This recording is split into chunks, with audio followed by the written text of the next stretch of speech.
Earth football, Cristiano Ronaldo thought I would go assist him. Hello again, dear adventurers of the multiverse. Thanks for joining us once more on this epic journey. Remember, this story is pure science fiction from our wild imagination. So don't go trying to summon dragons in your backyard. The rights of this amazing novel belong entirely to its original author. We are only the narrators. Do you want more adventures? Show some love to our YouTube channel with a subscription and a like. And if you want exclusive content, our Patreon is waiting for you with open arms. Chapter 426 As if divinely aided, the best in the world. The next day, Trigura and Maxa had an in-depth conversation with Ronaldinho. After learning that Eric Rafael's comments had occurred without Ronaldinho's knowledge, they relaxed considerably. They then worked with Ronaldinho from multiple angles before temporarily relegating him to the reserve team. They assured him that once the storm passed, he would return, and his starting position and even his important tactical role would remain unchanged. It was like a vacation. Ronaldinho readily agreed. He wasn't naive, he knew this approach would help dissipate the public outcry quickly. If you can't solve the problem, solve the person who created it. Was Ronaldinho aggrieved? Perhaps a little. But similarly, this was also a strategic retreat for Ronaldinho. Frankly, he didn't believe the team could achieve anything in the Champions League. PSV Eindhoven and Galatasaray were clearly troublesome. Lazio could resurface as a formidable force at any time. 2 points at the bottom, how could they catch up? Going to the reserve team was perfect. If the team was eliminated from the Champions League, no one would bother him. Perhaps even fans would ask him to return to the team. If Dijon and Sanchez then come looking for him, Ronaldinho will no longer be just a starter and an important player. Sporting Lisbon has unwittingly handed over their core position, and Ronaldinho can happily report to the reserve team. Ronaldinho believes this was a poorly executed crisis management move made hastily in the face of intense public opinion. Everyone, including Deng Kai, failed to see the consequences, but he did. Until time passed. October 16th, the fourth round of the Champions League group stage. Sporting Lisbon still used the 4-3-3 formation, instead of the 3-2-3-2 they had already mastered in the league. This puzzled many people. Deng Kai played his first European match. Kaká's position was flexible, taking over Ronaldinho's role as a right winger 3-1. Sporting Lisbon easily defeated Galatasaray, winning their first Champions League victory of the season. Deng Kai contributed a small assist, and his stats weren't outstanding. However, after his return to the team's overall performance improved significantly. Ronaldo, Kaká, and Yaya Touré scored goals. Young Macon delivered a beautiful cross. Yaya Touré's goal was the most significant for him, a self-redemption that brought him back to the professional stage from the brink of never playing again. And to those in the know, this was all thanks to Deng Kai. Can Kaká play midfield? Of course. After several matches, the results have been increasingly impressive. Can Ronaldinho play midfield? Even more so, with results even more explosive than Kaká's. But they all share a major drawback, a lack of adaptability. They only care about their own enjoyment, especially Ronaldinho, who couldn't consider the performance of his teammates. Deng Kai, on the other hand, can adjust the attacking rhythm and direction at any time, maximizing the strengths of each teammate and preventing their weaknesses from being exploited. He can utilize Kaká's aggressive forward runs, Yaya Touré's wide coverage, and Macon's strong attacking desire, and adjust accordingly. When players lack the ability to seize opportunities, he can help guide them. Normal players play their own style of football. Excellent players play for themselves and 2 or 3 teammates. Deng Kai plays for the whole team. That's the difference. October 22nd, Portuguese League Round 9. Ronaldinho and his agent were somewhat relieved. Schmeichel was absent due to a cold, and Reina started but performed poorly, making 2 crucial errors. This resulted in Sporting Lisbon being held to a 3-3 draw by Santa Clara. On December 24th, the 5th round of the Champions League group stage took place. Sporting Lisbon won the previous round, while Lazio, showing improved form, defeated PSV Eindhoven. The group standings became even more closely contested, with Galatasaray, Lazio, Sporting Lisbon, and PSV Eindhoven having 7, 6, 5, and 4 points respectively. Therefore, this round was particularly intense. Galatasaray, after losing to Sporting Lisbon, surprisingly defeated Lazio twice, securing their place in the knockout stage with 10 points. Sporting Lisbon and PSV Eindhoven, on the other hand, played with fierce intensity. Kezman scored twice, but the team ultimately lost 3-4 to Sporting Lisbon. The biggest contributor to this match was undoubtedly Duncan, who scored 2 goals and provided 1 assist. In addition, Cristiano Ronaldo's goal and assist, especially his winning goal, were equally impressive. Drogba scored. Kaká provided an assist, recording statistics in 2 consecutive matches, a rare display of form since joining Sporting Lisbon this season. Sporting Lisbon's points climbed to 8, placing them second in the group. Meanwhile, PSV Eindhoven, with only 4 points, were eliminated, their only remaining chance being third place in the final round. At this point, Ronaldinho finally began to panic. This script was completely different from what everyone had anticipated. 2 European matches, from elimination to qualification. Sporting Lisbon's experience felt like a game. It's okay, Sporting Lisbon can't beat Lazio, Eric Rovi tried to reassure Ronaldinho when they met. Sporting Lisbon's overall strength is inferior to Lazio's, and Lazio is currently in good form. Even if you went back, they still couldn't beat Lazio, let alone Sporting Lisbon with Duncan. Eric Rovi's analysis was very professional. But he clearly didn't understand Ronaldinho's personality. I think if I go back, it's still possible, Ronaldinho said. And we don't necessarily have to win, a draw with Sporting Lisbon would guarantee qualification. Eric Rovi shook his head, that's the mentality. Lazio has to win, while Sporting Lisbon can aim for a draw. A stronger opponent is working harder than you, so why shouldn't they win? Ronaldinho tried to reach an agreement with Rovi, I know, but what I mean is, if I go back, we at least won't lose. You know my ability, I should contribute to the team at that level. Rovi laughed, of course, Ronaldinho, you will become the best player in the world. But not now, you understand? Even a player like Duncan can get you relegated to the reserves, and Duncan is practically a nobody among European stars. I think there's no point in staying at Sporting Lisbon anymore, we should look for transfers, to Paris Saint-Germain, or Barcelona, but I'm afraid you'll face the same situation at Barcelona. Rovi went on and on. Finally, Ronaldinho completely exploded. He slammed his fist on the table, stood up angrily, and said to Eric Rolf before leaving, if you don't think I'm the best player, why are you my agent? If I can't even change the outcome of a game, what makes me worthy of being called the best in the world?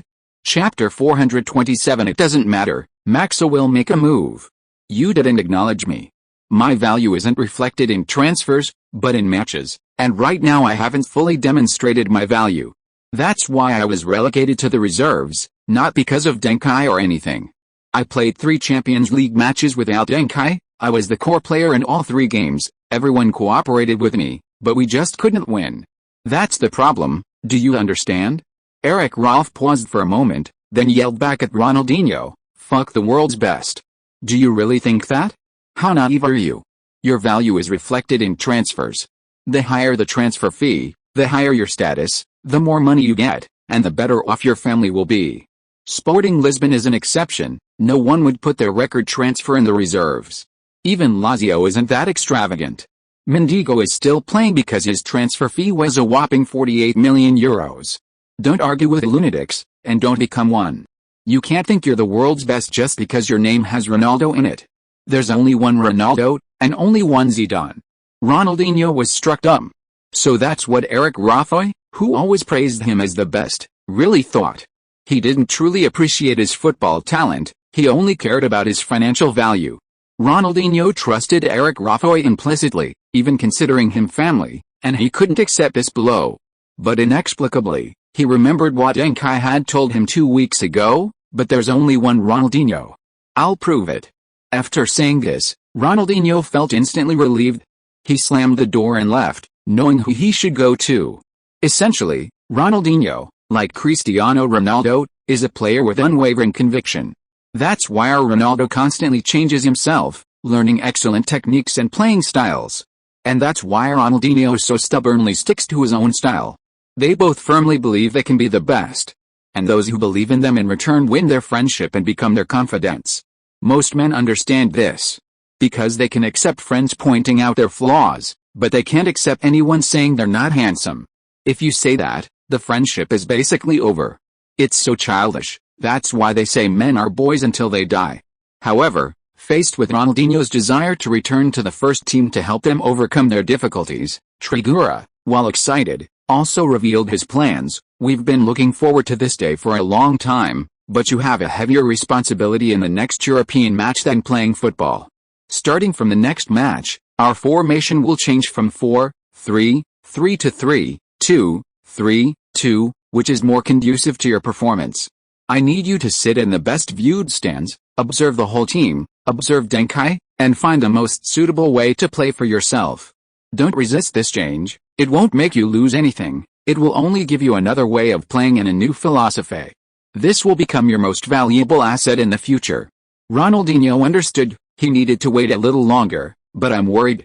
Maxa waved his hand. "It doesn't matter, I'll make the move." Ronaldinho was greatly shocked. Yes, Maxa's suspension was over. This teaching staff, a perfect combination of two masters, who in Europe can rival them? After Ronaldinho left, Trigueros looked at Maxa, as if to say, "How are you going to do it?" Maxa smiled and said, "In China, my biggest gain was the I Ching. My second biggest gain was Chinese massage. How about I try it on you first, and see if it's effective? If you like it, I'll go massage Kai during halftime, so I don't press the wrong acupoints and affect Kai's blood circulation." Trigueros nodded. Not just massage. Previously, all the tea ceremony and cooking skills that Maxa learned were first tasted by Trigueros before being sent to Deng Kai. Emphasizing food safety. October 27, the 10th round of the Portuguese Super League. Sporting Lisbon defeated Ferreira 2-0, climbing from the relegation zone to 8th place in the Portuguese Super League. Their form has clearly improved. As the Portuguese Super League progresses, their ranking will inevitably rise further.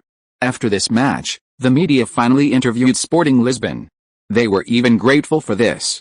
During the period when Sporting Lisbon refused to give additional interviews, their news click-through rates plummeted.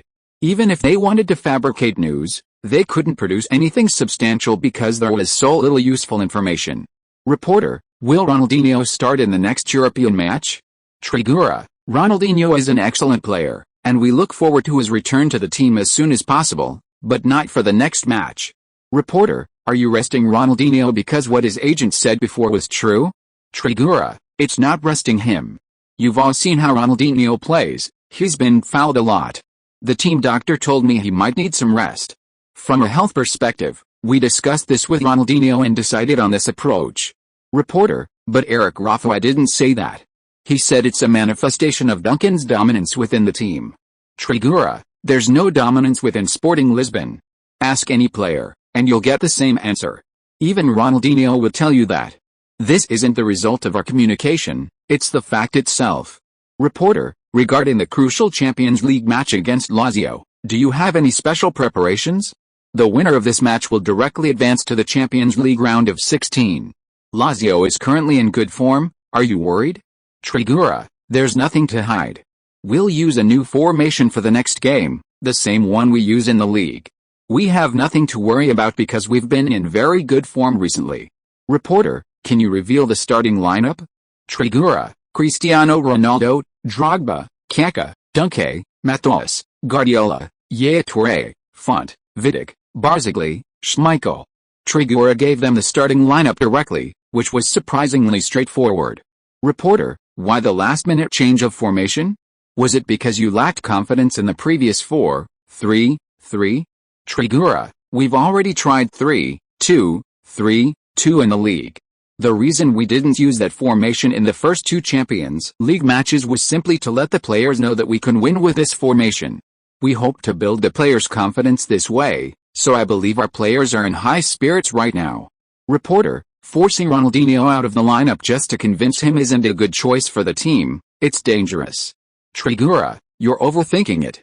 Reporter: "You're not targeting Ronaldinho?" Trigueros: "I mean, it's not dangerous. Everyone in our team is important, but no one is indispensable." Reporter: "But didn't Duncan's absence put Sporting Lisbon in crisis?" Trigueros: "Because when Duncan isn't there, this team doesn't exist.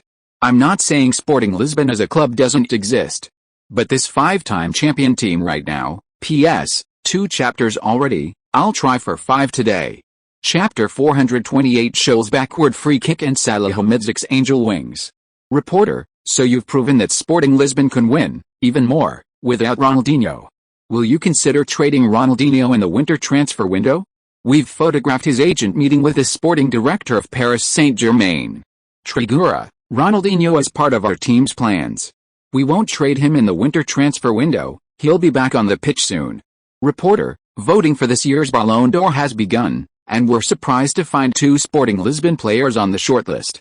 Many people are questioning this. Do you think they deserve to be on the list? Trigura, I'm not surprised that Duncan and Ronaldo are on the list. What surprises me is why Quaresma, with such excellent performances, isn't on the list. Barcelona should have been more willing to let go in this regard. If they have any prejudice against Portuguese players because of Figo, they shouldn't have brought in Quaresma in the first place. Indeed, Duncan and Ronaldo are on the 30-man shortlist for the Ballon d'Or. They have both broken the record for the youngest Ballon d'Or nominees, with Duncan becoming the record holder at just over 16 years and 2 months old. This record will be difficult to break even in the future.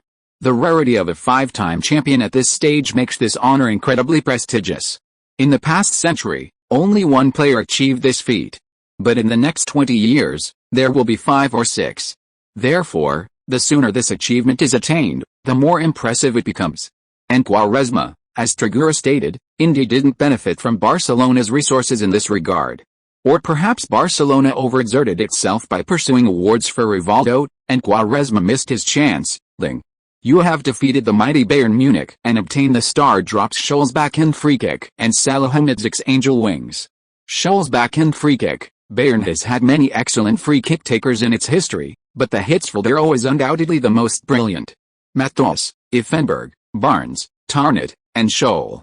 On December 5, 2000, Scholl's backhand free kick was a classic, even appearing on the cover of Pro Evolution Soccer that year.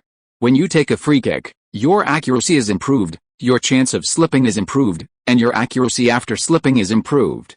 Salahamidzic's angel wings. As the first-generation angel wings, Salahamidzic is almost without weaknesses.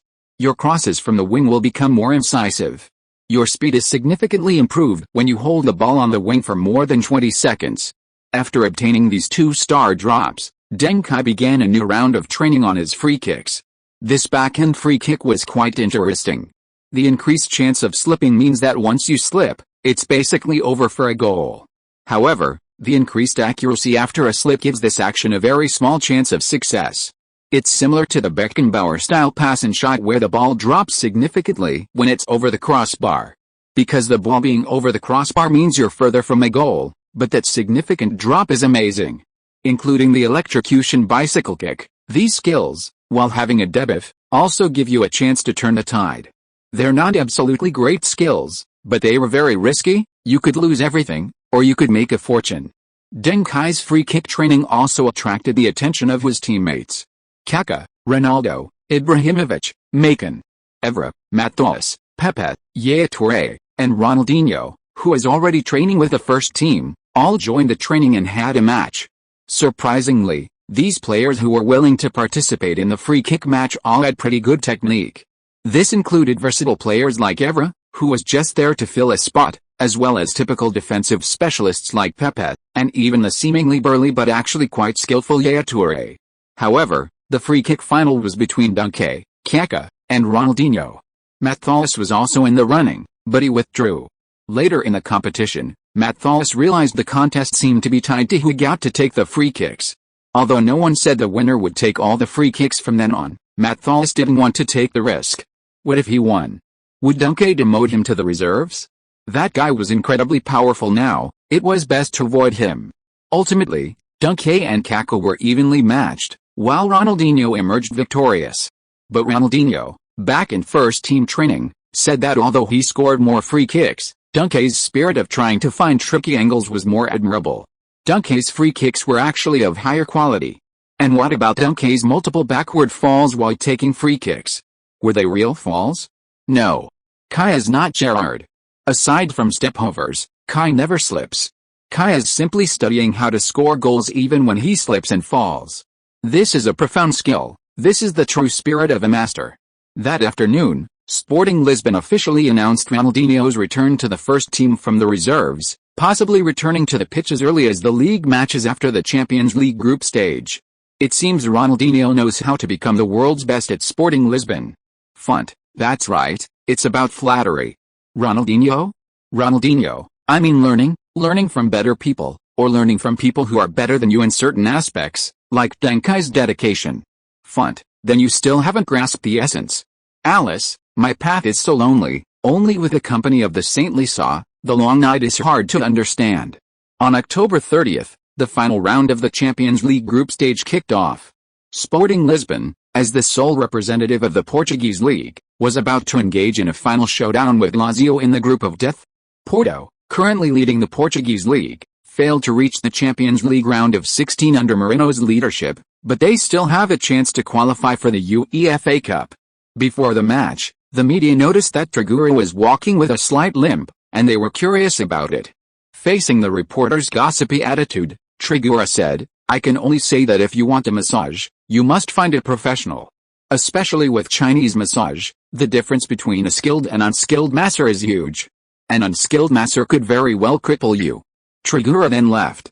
The reporters could only grab Maxi, who was following behind, for an interview. "Welcome, Maxi, you're back. You did something amazing during your suspension. Can you tell us about Trigueiro's massage? Will the masser be sued? His situation is not optimistic." Maxi was sweating profusely. Chapter 429 1 font equals 2/3 of a mendieta. Maxa, that masser didn't do it on purpose. Chinese culture is profound and extensive. He just made a mistake out of self-righteousness, but he will never do it again. If he does, may I be struck by lightning. Reporter, why are you the one getting struck by lightning for the masser mistake? Maxa, because there's an old saying, if I don't go to hell, who will? The reporters applauded. They witnessed the brilliance of Maxa's humanity. In this match, Lazio's starting lineup was quite strong, with all available players on the field.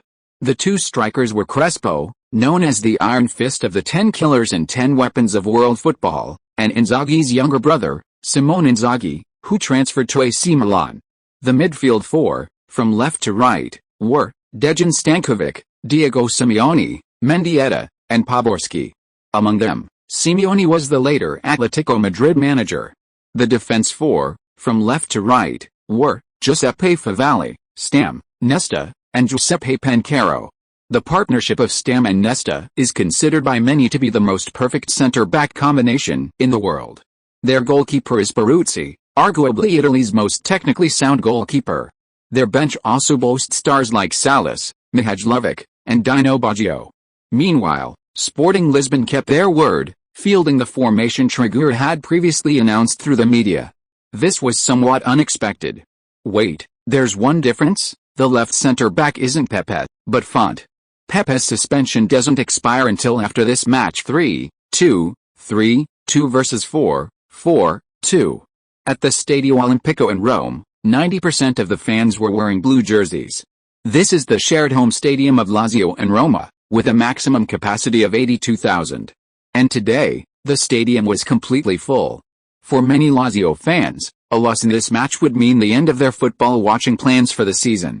It's hard to believe a team that can't even advance from the Champions League group stage can win the Serie A title. Whistle. With the sound of the whistle, the match officially began. The players from both sides clashed, probing each other. Lazio played more proactively, having dominated their previous encounter with Sporting Lisbon. From the game to the score, they had won everything. So this time, they had even less reason to lose. In the 4th minute, Mendieta's through ball created a dangerous situation. Font was completely exposed. However, Inzaghi was a little too slow, and Vidic cleared the ball first. Mendieta gave Font a deep look. This center-back was weaker than he had expected. Slow movement, slow turning speed, lack of concentration, lack of aggression in duels, inaccurate tackling and positioning, and unclear judgment of the ball's trajectory and landing point. Font glared back at Mendieta, secretly pleased. "Looking at me won't help. You'll never score against me. Impossible. I won't let your 48 million euros price tag fool me. Font, I'm also a big shot. My value is 2/3 of yours. Transfermarkt? Transfermarkt, aren't you worth 8 million euros? Font, Yes, I have 4 words, he has 6. Aren't I worth 2/3 of his? 7th minute. Poborski breaks through on the right wing. Barzagli, knowing he can't outspeed him, cuts inside early, passing but not cutting. Inzaghi comes to receive. Poborski suddenly makes a diagonal pass. Mendieta runs forward into the penalty area and receives the ball. However, Poborski's pass is very powerful this time. And Mendieta doesn't fully control the ball after his first touch. Font. Deng Kai immediately directs Font to press forward. Defense must be tough and aggressive, this is a requirement within Sporting Lisbon. Font immediately presses forward. However, Mendieta flicks the ball, a perfect lob, and turns to run out of the penalty area. Font didn't let his guard down, continuing to mark Mendieta closely, denying the best midfielder in Europe any opportunity to move laterally near the penalty area line. From that position, if Mendieta turned 90 degrees, he could easily curl a shot. Very dangerous. However, the next moment, Font's eyes nearly popped out of their sockets. Because Mendieta, after turning, slowed down. This was, damn it. Font knew something was wrong, but it was too late. His forward-leaning leg hooked Mendieta's leg, which was stuck behind him. Mendieta fell to the ground. Whistle. The referee immediately blew his whistle and pointed to the penalty spot. No. That's not how it happened. Font tried to explain, but found he had nothing to say. Hooking someone down inside the penalty area, even if Mendieta was facing away from the goal, was a guaranteed penalty. Shameless. Even more shameless than me. Font inwardly condemned Mendieta. As the team leader, Deng Kai immediately ran to the referee and communicated with him, saying, Mendieta clearly slowed down and stopped, he deliberately drew a foul inside the penalty area. Such a clear attempt to get a penalty is unsportsmanlike. The referee explained to Deng Kai, perhaps that's possible, but Font's foul is a more obvious fact than that speculation. I understand what you mean, I will pay attention to Mendieta's tendency in this regard. If he does this repeatedly, he will be the one punished. But before that, I cannot maliciously speculate on a player's attacking intentions. Deng Kai nodded, indicating that he accepted the referee's explanation. There was really no other way, Font's long legs were so eye-catching. Moreover, Deng Kai's communication didn't necessarily mean the penalty would be cancelled. The referee saying he would focus on Mendieta was already considered effective. CCTV commentator Wang Jiangxiang, watching on television, said, the direct mistake on this goal was made by Font. But actually, at least 50% of the responsibility lies with Yaya Toure. Today, he and Guardiola formed a double pivot in midfield. Kaká, Deng Kai, and Matos played as attacking midfielders. But Yaya Toure's cover was clearly inadequate, he allowed Mendieta to easily get past him. Keep in mind, he was the third most expensive player in this summer's transfer window. Sure enough, Deng Kai noticed this too. He didn't go over to scold Font, but instead called Yaya Toure and Matos over to him. Yaya Toure and Matos switched positions. Although he might not be able to play well in the attacking midfield position, he's equally bad at it, and his mistakes in the defensive midfield clearly caused more damage to the team. On the field, after adjusting the players' positions, Deng Kai nodded to Font, helping to ease the latter's psychological burden. What else could he do? Chapter 430 Stam, I'm your fan. If being criticized leads to improvement, there wouldn't be so many Fontas in the world. Font is currently only at the level of a substitute for a top Portuguese team. If he could defend against players like Inzaghi, Mendieta, and Poborski, would he need to be the administrator of Deng Kai's global fan club? He could easily establish a global fan club for Font. Without expectations, there will be no disappointment. Deng Kai has no demands on Font. This treatment makes players on the bench like Macon, Evra, and Reina green with envy. They've witnessed Deng Kai angrily criticizing Ronaldo, Matos, and Guardiola. Deng Kai is truly a person who cherishes old friendships, he never mistreats those who work for him. If we also became administrators of the fan club, would we not be scolded by Deng Kai? After the game restarted, although Lazio took the lead, the scene of scoring 3 goals in one go that fans expected did not occur. Instead, Sporting Lisbon controlled possession for a period of time, calmly controlling the tempo. This Sporting Lisbon team was different from the one they had faced last time. It's Duncan Mihajlovic, known as the king of free kicks, discerned something. He's helping his teammates adjust the tempo. Under his guidance, players like Kaká and Yaya Toure, positioned further forward, can also participate in receiving and distributing the ball. He's worn down our initial burst of energy after scoring, helped his teammates find their rhythm, and slowed the pace down. Salas nodded in agreement. If he's a good midfielder, he'll be trying to get the ball directly to the attacking third. Many midfielders can think of that, but few can actually do it. Mihajlovic looked at Salas, implying, you played against him at Inter, do you think he can do that? Salas, he's very good at that kind of passing, but we have Nesta and Stam. Bang! Before Salas finished speaking, Duncan received a back pass from Toure and launched a first-time, over-the-top through ball into the penalty area. Drogba quickly surged forward, engaging in a fierce challenge with Stam. But Stam was simply too strong, completely dominating Drogba, causing the ball to roll out of bounds. Drogba turned away dejectedly, but didn't forget to give Deng Kai a thumbs up. Deng Kai nodded to Drogba, meaning good running, keep it up next time. This was a positive exchange between players on the field. Many ideas need to be expressed, it's a more reliable adjustment than tactics. Many brilliant little combinations especially need verbal guidance. In the 15th minute, Sporting Lisbon launched another attack. After Kaká dropped back, Deng Kai suddenly started moving, shouting, give it to me. Kaká passed the ball ahead of time, then also moved forward. Bang! Again. Here. Deng Kai received the ball and immediately played a 1-2 pass, then continued his forward run without stopping. Mendieta, who was following Deng Kai, instantly lost track of him. Bang! Kaká caught up with the ball and passed it ahead of time again. The two exchanged 3 quick passes in a short time.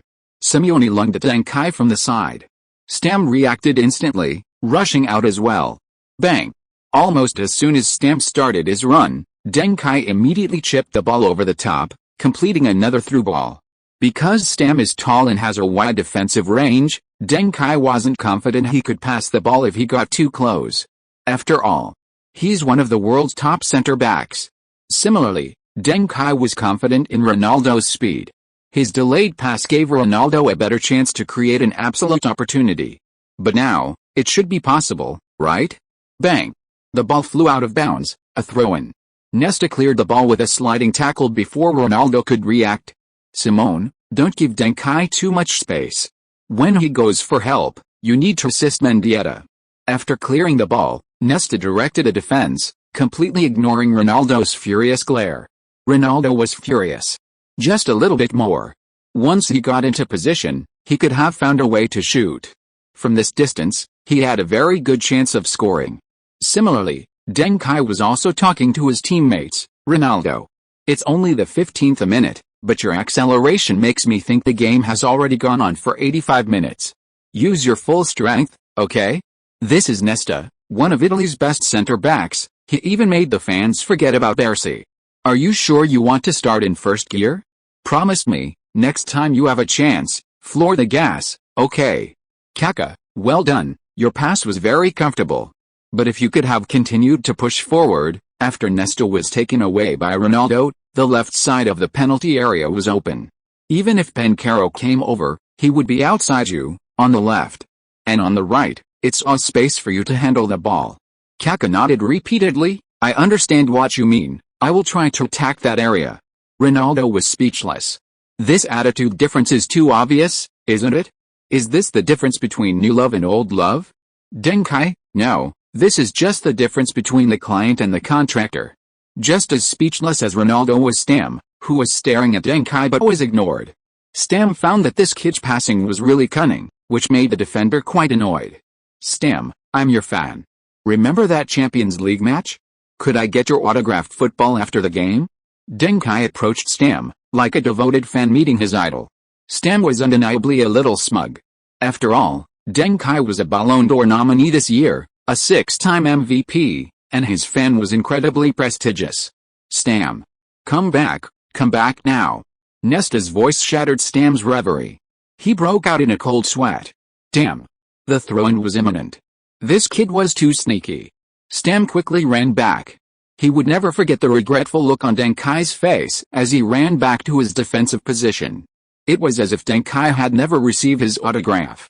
Little Kai, we were both contributors to Manchester United's treble-winning season, there's a bond between us. Are you trying to kill me?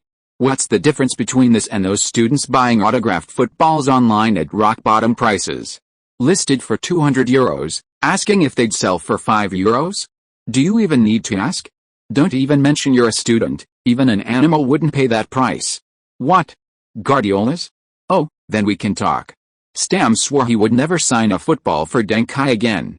Again? Yes, during Manchester United's treble-winning season in 1999, Stam had a bad experience signing several for Deng Kai. None of the Manchester United players at the time escaped this fate.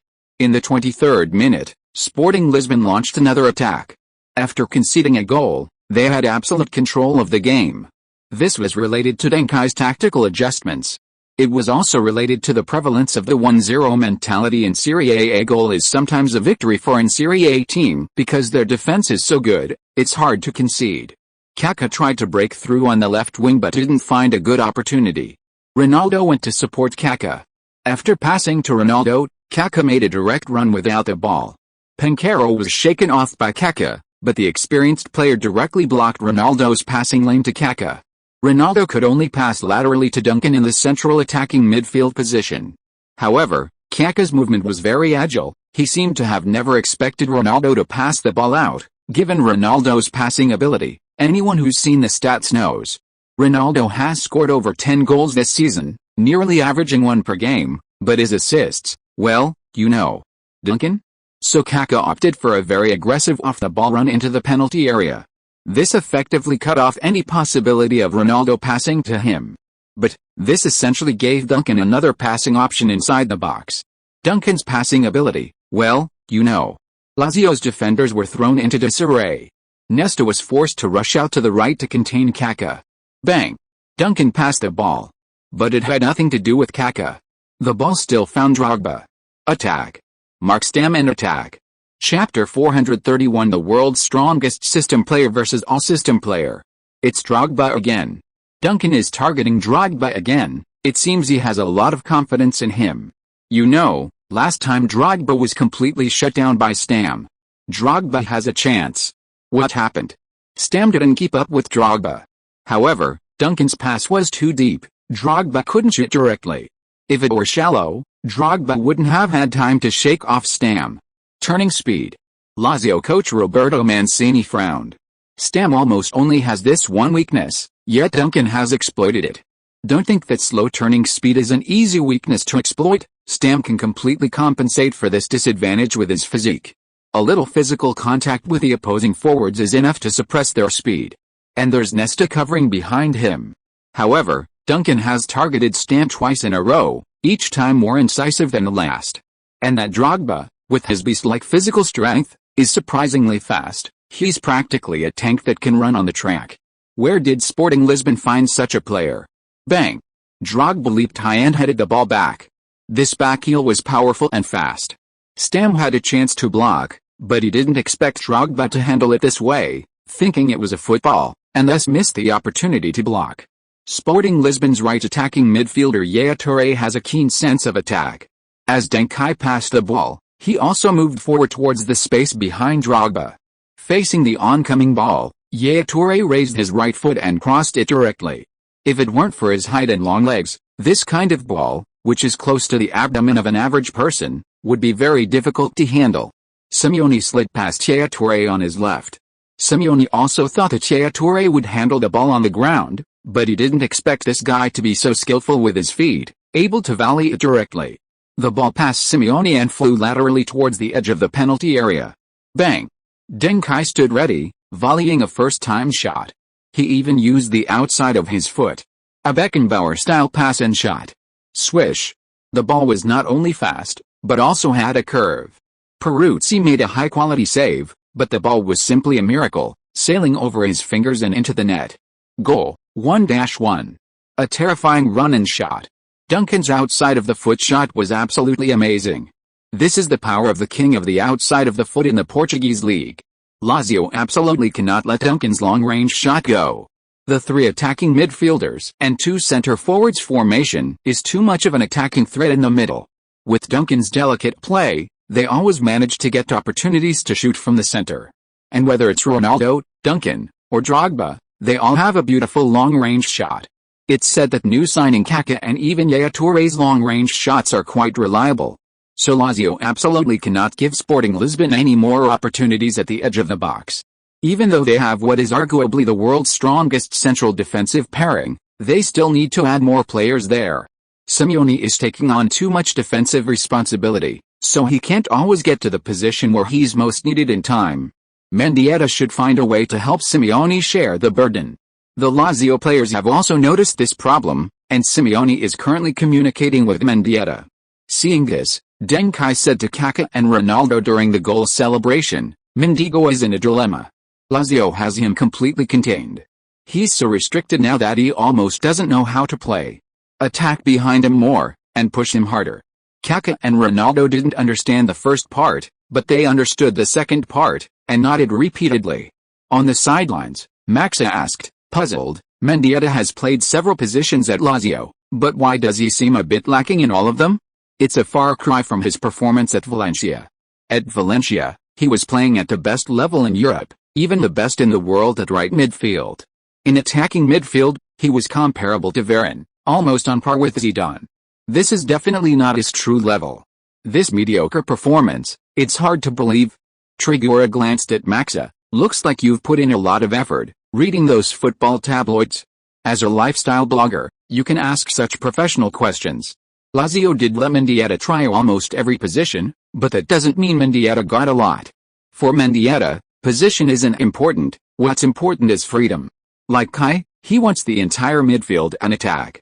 But Lazio, or rather Serie A, won't give players that much space.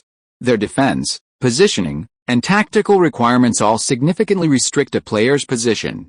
This feeling of constraint is like a woman who doesn't like wearing bras being forced to wear one, especially a small one. No matter what brand you change to, it won't be comfortable, not even Victoria's Secret. Look, Lazio's teammates are making Mendieta participate in defense again. Mendieta and Duncan seem like the same type of player, well-rounded in all aspects, with particularly outstanding imagination. Mendieta's six-dimensional chart can even fully cover Duncan's.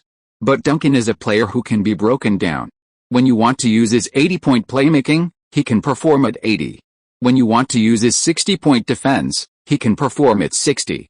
When you want him to cover, he can cover. When you want him to break through, he can break through. In short, whatever you want, if he has it, he can provide for the team. Mendieta's attributes, however, cannot be broken down. He can perform 90-point playmaking, 70-point defense, stronger coverage, breakthroughs, shooting, etc., but only in a system where he's comfortable. When you can't provide him with that environment, and you only want a 70-point defense, sorry, he might only be able to provide 40. You want his coverage, penetration, and playmaking alone? Then you'll get stats that are far below his actual level. He's a typical system player, possibly even the strongest system player in the world. A player's agile movement on the court is essentially about exploiting weaknesses to exploit strengths. If a player is fixed in a position, then the possibility of flexibility is lost. If the player doesn't have any particularly outstanding characteristics, then it easily becomes about exploiting weaknesses to exploit the opponent's strengths. In Valencia, Cooper configured a complete tactical system for Mendieta, allowing Mendieta to fully exploit weaknesses. For this, he even reduced Claudio's tactical role. But Lazio's ideal was to change the core but not the shell. They wanted Mendieta to adapt to their already established tactical system. This slight difference directly dragged down both sides in this collaboration. Maxa nodded. Then what kind of player is Kai? A non-system player? Trigura shook his head. A full system player. P.S. I had insomnia last night and didn't fall asleep until 3 a.m. I got up at 7 a.m. this morning to send my sister to school in Chengdu, and then slept until now. I'll try to update 5 chapters today, but the later chapters will probably be a bit later. If you are listening to this novel on a channel other than Fanfic World, it means it was downloaded and re-uploaded without effort. We warmly invite you to visit our channel, Fanfic World. There you will find the original version of this story and many other novels of various genres. We look forward to seeing you dive into a world of incredible novels. Chapter 432 Ronaldo only has speed? Can Kaká make forward runs? In the 25th minute, Guardiola successfully intercepted Poborski's pass to Mendieta and immediately found Duncan. Duncan, without controlling the ball, turned and shot, directly to the left flank to find Kaká. However, Kaká's start was a little slow. He wasn't decisive enough in his forward runs. Fortunately, he was fast enough, and after receiving the ball, he passed it to Ronaldo before Pancaro could catch up. Ronaldo immediately turned and lunged at Ronaldo. But Ronaldo received the ball and executed a zombie dribble, giving Pancaro a chance to get back into defensive position. Then, Ronaldo suddenly accelerated, cut inside, and outmaneuvered Pancaro. Pancaro? You bastard. You could have easily beaten me, but you had to give me a workout instead. Aren't you being a little too cruel? Facing the cutting Ronaldo, Nesta didn't rush out because he saw Mendieta about to return to his defensive position. With Pancaro's pursuit, Ronaldo had no space to shoot. Simeone was also on Ronaldo's path to the finish line of his cut-in. If Ronaldo didn't get a shot off immediately, Simeone would mark him, and a cross wouldn't pose much of a threat. Absolutely perfect. Bang! After cutting inside, Ronaldo accelerated twice with consecutive touches. The first time he got past Pancaro, the second time he completely widened the gap between them. He also kept Mendieta behind him, unleashing his full speed. This was going to... Bang! Ronaldo suddenly unleashed a curling shot from the left side of the penalty area. Nesta stretched out to intercept, but Ronaldo's shooting skills had become increasingly refined, and he had already considered Nesta's intentions. So he deliberately curled the ball. He originally preferred powerful shots. But after Ronaldinho arrived, he discovered that curling shots could also be very effective, so he secretly practiced them for a while. It's not entirely consistent yet, but at least this shot had a beautiful curve. The ball passed Nesta. Past Stam. Past Peruzzi. It completed a sharp turn at the far post, curling into the net with a huge arc. Goal. Ronaldo scores. This is a complete display of individual ability. Pancaro couldn't keep up with Ronaldo at all. He couldn't even capitalize on the opportunities Ronaldo deliberately gave him. This kid's burst of energy was simply outstanding. Nesta didn't make a mistake in this defensive play, but to stop this European Bronze Boot winner, simply avoiding mistakes isn't enough. Even if you're a top defender, you have to show some real skill. Kaká got a very valuable assist. His contribution to the goal was small, but the benefit was significant. Pancaro's performance so far has been poor, but this is related to the lack of support from Mendieta and Poborski. 2-1, Sporting Lisbon takes the lead. Lazio needs to score 2 more goals if they want to advance. They need to think of something. They had a good start but failed to capitalize on the remaining time. Watch Mendieta's emotions. He's starting to get anxious. His dribbling ability is good, and as the attacking core, he'll definitely try to break the deadlock. During the celebrations, Deng Kai again pulled Ronaldo, Kaká, Guardiola, and others aside for a discussion. If there's an opportunity, try to surround Mendieta, especially to cut off his connection with Poborski. Valencia's Mendieta is unstoppable, but Lazio's Mendieta is. Whales can only soar in the ocean, they'll only get stranded in a small pond. Me. I can join the siege. Font eagerly raised his hand. Deng Kai looked at Font without saying a word. Font chuckled awkwardly. Oh, I have a yellow card, huh? I'll stay back and make sure I don't cause any trouble for the team. Seeing that Deng Kai didn't speak, Font pressed on. Then how about I come off at halftime? I'm afraid the referee won't blow the whistle and give me 2 yellows, turning it into a red card. Then, Kai, should I get you some milk tea? Coach Maxa has been studying massage lately, and his bubble tea skills have returned, so I specially learned how to make Assam milk tea. Deng Kai nodded. A small cup is fine. Playing football without drinking milk tea without playing football. Watching Font leave satisfied, Deng Kai felt much more at ease. He'd rather Font be in the backfield figuring out how to make milk tea than have him actively participate in the encirclement. That's a big siege, don't let vanity get the better of you. Honestly, Font is likely to get knocked down if he rushes out. In the 33rd minute, Sporting Lisbon's encirclement silently took shape. Guardiola, Kaká, and Deng Kai formed a 3-man encirclement. By the time Mendieta noticed, the opportunity to pass the ball had already been lost. The only passing lane to Poborski was blocked by Kaká. That was a really good position. No wonder he's called Kaká. Bang! While Mendieta was thinking, Deng Kai suddenly made a sliding tackle. Ferocious tackling was the first player skill Deng Kai acquired, and one he found extremely useful so far, completely compensating for his relatively weak defensive stats. Guardiola received the ball and backhanded it to the rising Deng Kai. Mendieta and Deng Kai both got up, with Mendieta grabbing at Deng Kai. Deng Kai pushed Mendieta aside with a backhand and started running forward with the ball. Ronaldo immediately took the lead, making a run down the middle. Kaká also started running down the left flank. Deng Kai followed with the ball on the left flank, a three-pronged attack. Ronaldo then sprinted from the middle to the right flank, creating space for Deng Kai and drawing Simeone away. Nesta couldn't go after Ronaldo, so he had to press high and block Deng Kai's through-ball route to Ronaldo. However, Deng Kai slightly flicked the ball to the left, a simple change of direction that easily bypassed a heavily burdened Nesta. Even the strongest players, if they overthink, are easily defeated by simple tactics. Sincerity is the only surefire weapon. But Nesta is different from Stam. If Stam's only weakness is his slow turning speed, then Nesta is a perfect center-back without even that weakness. Nesta immediately turned to chase Deng Kai, quickly closing the distance. At this moment, the hearts of Sporting Lisbon fans were in their throats. With Mendieta following up and Pencaro covering, plus Stam ahead, Deng Kai was about to be surrounded by 4 players. This was very similar to Mendieta's situation when he was dispossessed. But, bang! Freedom made Deng Kai's thinking even lighter. He aimed towards Ronaldo, a pass shot-like move. But his left supporting foot took a very large step at the end, which resulted in his right foot being very close to the ball after following up. It was difficult to create a shot or pass to the right. However, it was very convenient to pass to the left. The ball rolled towards the left side of the penalty area. The entire center and right side of the penalty area were crowded with more than 7 players. However, the left side of the penalty area was empty. No. There was one person. In a green and white jersey, a handsome young man arrived in a flash, as swift as a shooting star. Chapter 433 Angel Kai. Bang! Kaká caught up with the ball and unleashed a clean, first-time shot. Swish! Peruzzi dived to make the save, but Kaká's shooting was precise, pushing the ball into the near corner just past the post. Even if Khan were there, it wouldn't have mattered. Goal. Kaká. That boy with the name Shit has scored, 3-1. An unbelievable score. If Sporting Lisbon wins, they will overtake Galatasaray by 11 points to become group winners.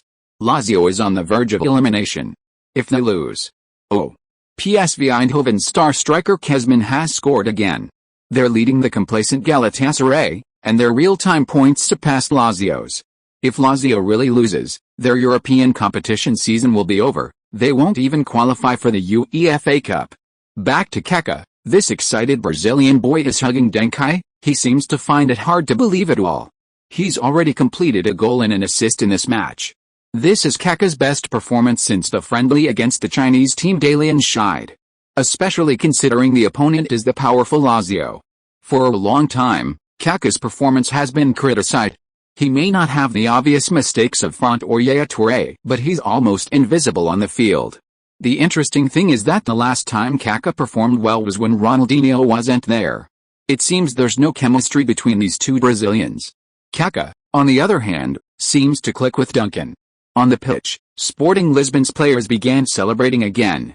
In the stands, Lazio fans, after a brief moment of despair, began singing their team anthem. They wanted to encourage their players. This might be the starting point for a comeback.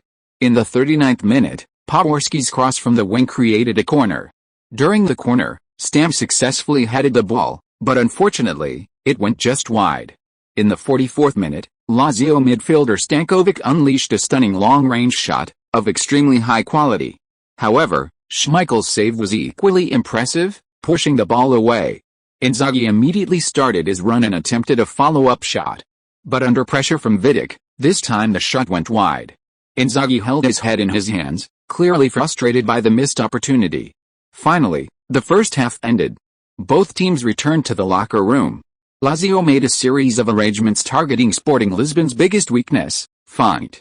Their focus was on using Poborski and Inzaghi to attack Font. However, at the start of the second half, Lazio's players noticed Sporting Lisbon had made a substitution. A midfield substitution, the ultimate humiliation for a player. How could Sporting Lisbon treat Font like this? Weren't they afraid he would cause locker room conflict? He didn't even appear on the bench in the second half. Trigueiro was indeed worried. He was concerned Font might cause a fire in the locker room. After all, ASAMT needs fire to boil. However, Lazio's strategy worked, because Sporting Lisbon substituted Macon for Font. Although he was extremely fast and could theoretically use his speed to limit Poborski, as a right winger, playing on the left was somewhat awkward. Moreover, Macon was an attacking full-back, unlikely to play well as a left centre-back. In the 57th minute, the referee blew his whistle and showed Matos a yellow card. Because Matos forcefully fouled Poborski. Matos didn't argue with the referee, but looked at Duncan and shook his head. Macon's mistake was too big. Matos wouldn't be able to fill it if he continued like this. Duncan nodded and signaled Trigura to make a substitution. Trigura immediately made the substitution. Veloso started warming up. Just then, the referee indicated that the substitution would only happen after the free kick, giving Veloso a chance to prepare. Clang. As Mendieta's free kick hit the crossbar, Sporting Lisbon, after a scare, began their substitution. You could say Mendieta is bad, he's always just a little short of scoring or creating a threat. But you could also say he's good, he's always just a little short of scoring or creating a threat. Veloso replaced the yellow-carded Matos, moving him to the defensive midfield position. However, he brought Trigura's new instructions, having Macon and Barzagli switch positions. Subsequently, Sporting Lisbon shifted their focus of possession from the left to the right. Even if Lazio gets the ball, it will take time to transfer it to Poborski, giving Sporting Lisbon enough time to prepare their defense. This is a smart move, Wang Jiangxiang said. Although this also cripples Sporting Lisbon's attack, as Kaká, who played very well today, and their main attacker Ronaldo are both on the left wing. But Sporting Lisbon still has a 2-goal advantage. If they can hold on, they'll win. In the 63rd minute, Deng Kai proved Wang Jiangxiang wrong. Deng Kai went back to his own half to receive the ball, helping his teammates deal with Lazio's increasingly impatient pressing in the attacking third, then passed it back to Macon, signaling for him to dribble forward. Deng Kai then ran forward himself, gesturing for right attacking midfielder Touré to switch positions with him. Touré's positioning was more like a midfielder. As a newcomer, he knew he needed to establish himself defensively first. Macon dribbled forward. Stankovic lunged at Macon. Touré moved towards the center, providing Macon with a diagonal pass. Macon passed the ball. After receiving the ball, Touré turned and, before he could even dribble, saw Deng Kai making a diagonal run to the right from the right attacking midfield position. Thump. Touré passed the ball to Deng Kai. However, he was still a bit timid, or perhaps he didn't fully grasp Deng Kai's determination and speed in his forward run. He gave him a short pass instead of a long ball over the top. But it wasn't a big problem. Deng Kai, as if he had eyes in the back of his head, extended his left leg without slowing down and flicked the ball forward. This fluid movement caught Favali off guard. Thump. Deng Kai caught up with the ball and crossed it. Salahamidzic's angel wings effect activated, greatly improving the quality of the cross. Favali leaped and stretched out his leg. But the cross had the perfect arc, just curving past Favali's toes. Had Deng Kai's touch and flick not been so smooth, Favali would have successfully intercepted it. In the middle, Ronaldo and Nesta engaged in a fierce battle. Nesta once again gained the upper hand. However, as the ball flew towards him, Ronaldo suddenly threw himself forward, and when he was half a body length behind, he forcefully extended his toe in front of Nesta's shin. Nesta was a step too slow, and if he had extended his leg at that moment, he would have only kicked Ronaldo's shin, or even sent him flying. Nesta wasn't intentionally trying to injure anyone, and this would have been a clear foul, potentially resulting in a red card or penalty. So Nesta could only watch helplessly as Ronaldo's toe poked the ball into the net. Swish. Less than a meter from the goal line, any contact with the ball would almost certainly mean a goal. However, Peruzzi made a superb save.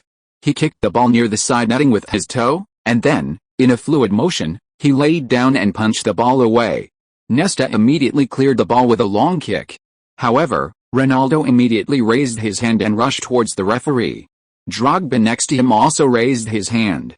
After seeing Ronaldo's actions, Nesta immediately rushed towards Ronaldo, trying to shut him up. But the linesman quickly reported the incident. Chapter 434 CD Party and EK Party. When Peruzzi deflected the ball towards the side netting with his foot, the ball had already completely crossed the goal line. That's why Peruzzi didn't catch the ball, but instead punched it away. This was a clever move, but it didn't fool the linesman. The referee then pointed to the center circle, indicating the goal was valid. Oh, a goal. What a brilliant goal. Sporting Lisbon, CD connection, giving the team a 4-1 lead over Lazio. So fierce. This Sporting Lisbon team is just too fierce. Deng Kai's cross was like a work of art. The quality of this cross was extremely high. The ball drew a beautiful arc, like the wings of an angel. 1 goal and 2 assists, he completely dominated this game. 3 Champions League group stage matches, currently 3 goals and 4 assists, averaging 2.34 goal contributions per game. What terrifying efficiency. Ronaldo's diving volley showcased the shooting skills of a European Bronze Boot winner to Italian fans. A brace. Under Nesta's defense, Ronaldo twice pierced the goal. He is the winner of today's clash of contrasts. Of course, we must recognize that Nesta could only perform at 70% of his usual sharpness today. Because he had to cover the vacuum area behind Mendieta, and Ronaldo and Kaká frequently attacked that area. Lazio has reached a point where they have to break with the old ways to rebuild. If they don't make changes, they'll have absolutely no chance in this game. Sure enough, Lazio's coach, Mancini, couldn't sit still. He substituted Simeone with a Chilean duo of Salas, switching to 4-3-3 formation. By replacing a defensive midfielder with a center forward, Lazio began their final desperate attempt. But this only widened the gaps around Mendieta. It was a pure gamble. Both sides engaged in a series of brilliant but chaotic attacks. Everyone wanted to attack, but no one dared to make any real runs, instead focusing on passing the ball to their forwards as quickly as possible, resulting in a flurry of long balls. In the 76th minute, the result of this gamble was revealed. Guardiola, under pressure, passed the ball to Kaká, who had come back to receive it. It was a very standard pass. But after receiving the ball, Kaká turned and flicked it 10 meters away. Mendieta, watching from the side, was stunned. Kaká was 10 meters from the ball, and Mendieta was 7 meters away. Wasn't this just giving away possession? But 2 seconds later, the entire Stadio Olimpico in Rome fell silent.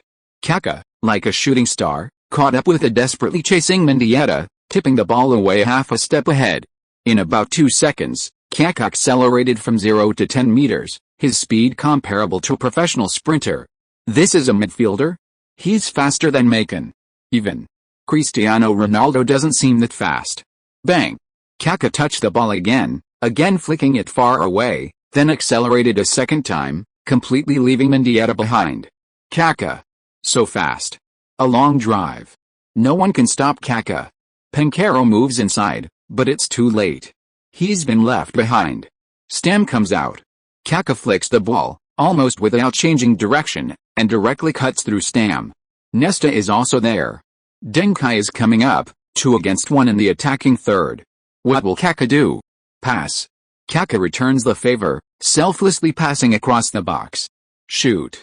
Goal. Deng Kai. The DK connection, it's the DK connection again. Before, DK was short for Deng Kai. But from now on, DK has become 2 people. That is Deng Kai plus Kaká. 5-1. I declare Sporting Lisbon has advanced to the Champions League round of 16. They completely blew Lazio apart. 1 goal and 2 assists. Kaká is one of the 3 best players on this pitch today. 2 goals and 2 assists. Deng Kai is the best player today, without a doubt. Ronaldo? Cristiano Ronaldo? So, of the 3 best performers, only Cristiano Ronaldo, who scored twice, am not mentioned? The camera shows Deng Kai patting Kaká on the shoulder and pointing 1 finger to the sky. Kaká is somewhat surprised. How did Deng Kai know he liked this celebration?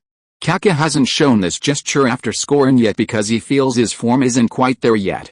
Facing Deng Kai's invitation, Kaká doesn't refuse. The 2 run to the corner flag, almost simultaneously pointing both fingers to the sky and looking up as if communicating with God. DK. DK. DK. The fans' shouts fill the television. At this moment, Sporting Lisbon fans worldwide are thrilled. After many years, Sporting Lisbon has not only entered the Champions League but has also advanced to the round of 16. Perfect. This season has only been going on for 2 months, but for the fans, it's already perfect. They've achieved their ideal Champions League goal. Every game from now on is a huge win for them. Awesome. Kaká is awesome. Font witnessed this exciting scene as soon as he emerged from the players' tunnel. However, His mind worked quickly, and he soon realized a problem. Within Deng Kai's global fan club, Kai's fans were naturally the mainstream. But there were also several permitted minority factions. The most powerful of these was the CD party. But Font's intuition told him that the DK party was likely to rise in the near future. Because when Kaká and Deng Kai celebrated a goal together, the scene was absolutely stunning. After all, the CD party's strength stemmed from the fact that Ronaldo was the first player to jump up and sing with Deng Kai. "Kai, have some tea." Font handed Deng Kai a sports drink, but it actually contained Assam milk tea. Let the coach enjoy it first. Deng Kai had a sudden inspiration. Trigura, who was substituting Ibrahimovic for Drogba, felt a chill run down his spine. The fear of being dominated by the alchemist Maxa suddenly surged within him. In the 79th minute, Poborski, after taking the free kick, played aggressively and won a free kick in a very good position for his team. Lazio immediately raised the substitution board, replacing Stankovic with Mihajlovic. Mihajlovic is a very famous player, renowned for his title as the king of free kicks. During this period, two players in Serie A achieved a hat-trick of free kicks. The first was Signori in the 1993-1994 season, and the second was Mihajlovic in the 1998-1999 season. The difference between Mihajlovic and Signori lies in the quality of their free kicks. The formers were of extremely high quality, with excellent curve, angle, and power, while the latter relied more on stealing the ball. Lazio substituted the nearly 33-year-old Mihajlovic with only one goal, a free kick. 10 seconds later, a deafening roar erupted from the stadium. Mihajlovic, taking the free kick as a substitute, did not disappoint, showing the young Sporting Lisbon players that true fame is well deserved. The free kick went directly into the net, making the score 5-2. But after this free kick, the morale of the Lazio players came to an abrupt halt. Chapter 435 From Heaven to Earth, From Earth to Hell. It seemed that scoring this goal was enough to satisfy them. In a situation where victory was inevitable, scoring the final goal of the match could be considered a glorious defeat. Of course, this was also related to the Lazio players' exhaustion. This sentiment infected the fans, and their cheers gradually subsided. In the 83rd minute, Guardiola, who had played the full 90 minutes, delivered a long, lobbed pass deep into the left flank. Ronaldo and Kaká erupted almost simultaneously. Ronaldo had a chance to touch the ball earlier, but he chose to mark Pancaro, as his crossing ability after receiving the ball was far inferior to Kaká's. Kaká received the ball and delivered a high-quality cross. The towering Ibrahimovic seemed poised to challenge Stam in the penalty area, but as the ball flew towards him, he suddenly rushed to the near post, becoming a deserter. Bang! Ibrahimovic flicked the ball on with his head. The ball arced high, sailing over Peruzzi's head and heading towards the far post. Goal! But before Ibrahimovic could even raise his hands, the referee blew his whistle. It even blew before the ball crossed the goal line. The referee pointed at Ronaldo, indicating that Ronaldo had fouled while positioning himself. The foul occurred first, and Ibrahimovic's goal was disallowed. Ronaldo was speechless. Kaká and Ibrahimovic also tried to communicate with the referee, but to no avail.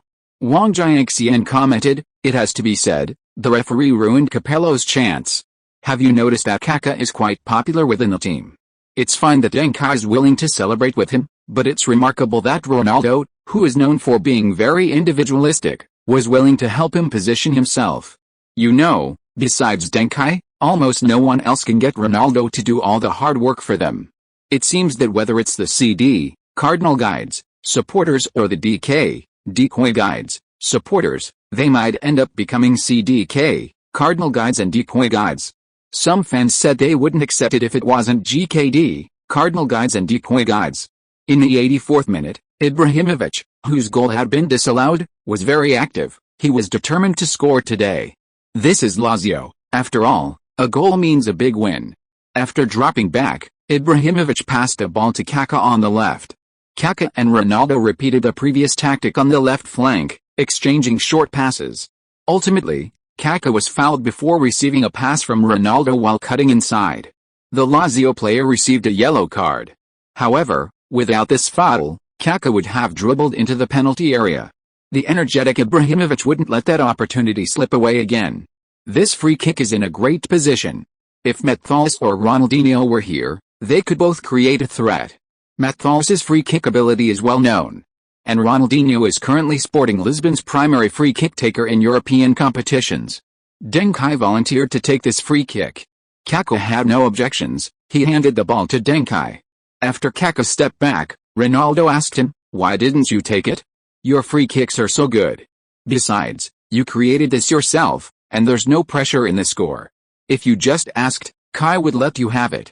Kaká smiled slightly. "Thank you for the compliment, but Cristiano, you need to understand one thing. Being stronger than you doesn't necessarily mean you're truly stronger. When you're weak enough, you can't be used as a reference point." Ronaldo was stunned, his mind racing for a long time. For a moment, he couldn't figure out if Kaká was praising him or complimenting him. Deng Kai stood in front of the ball, took a deep breath, and then slowly accelerated. Bang! A powerful shot. Deng Kai slipped instantly.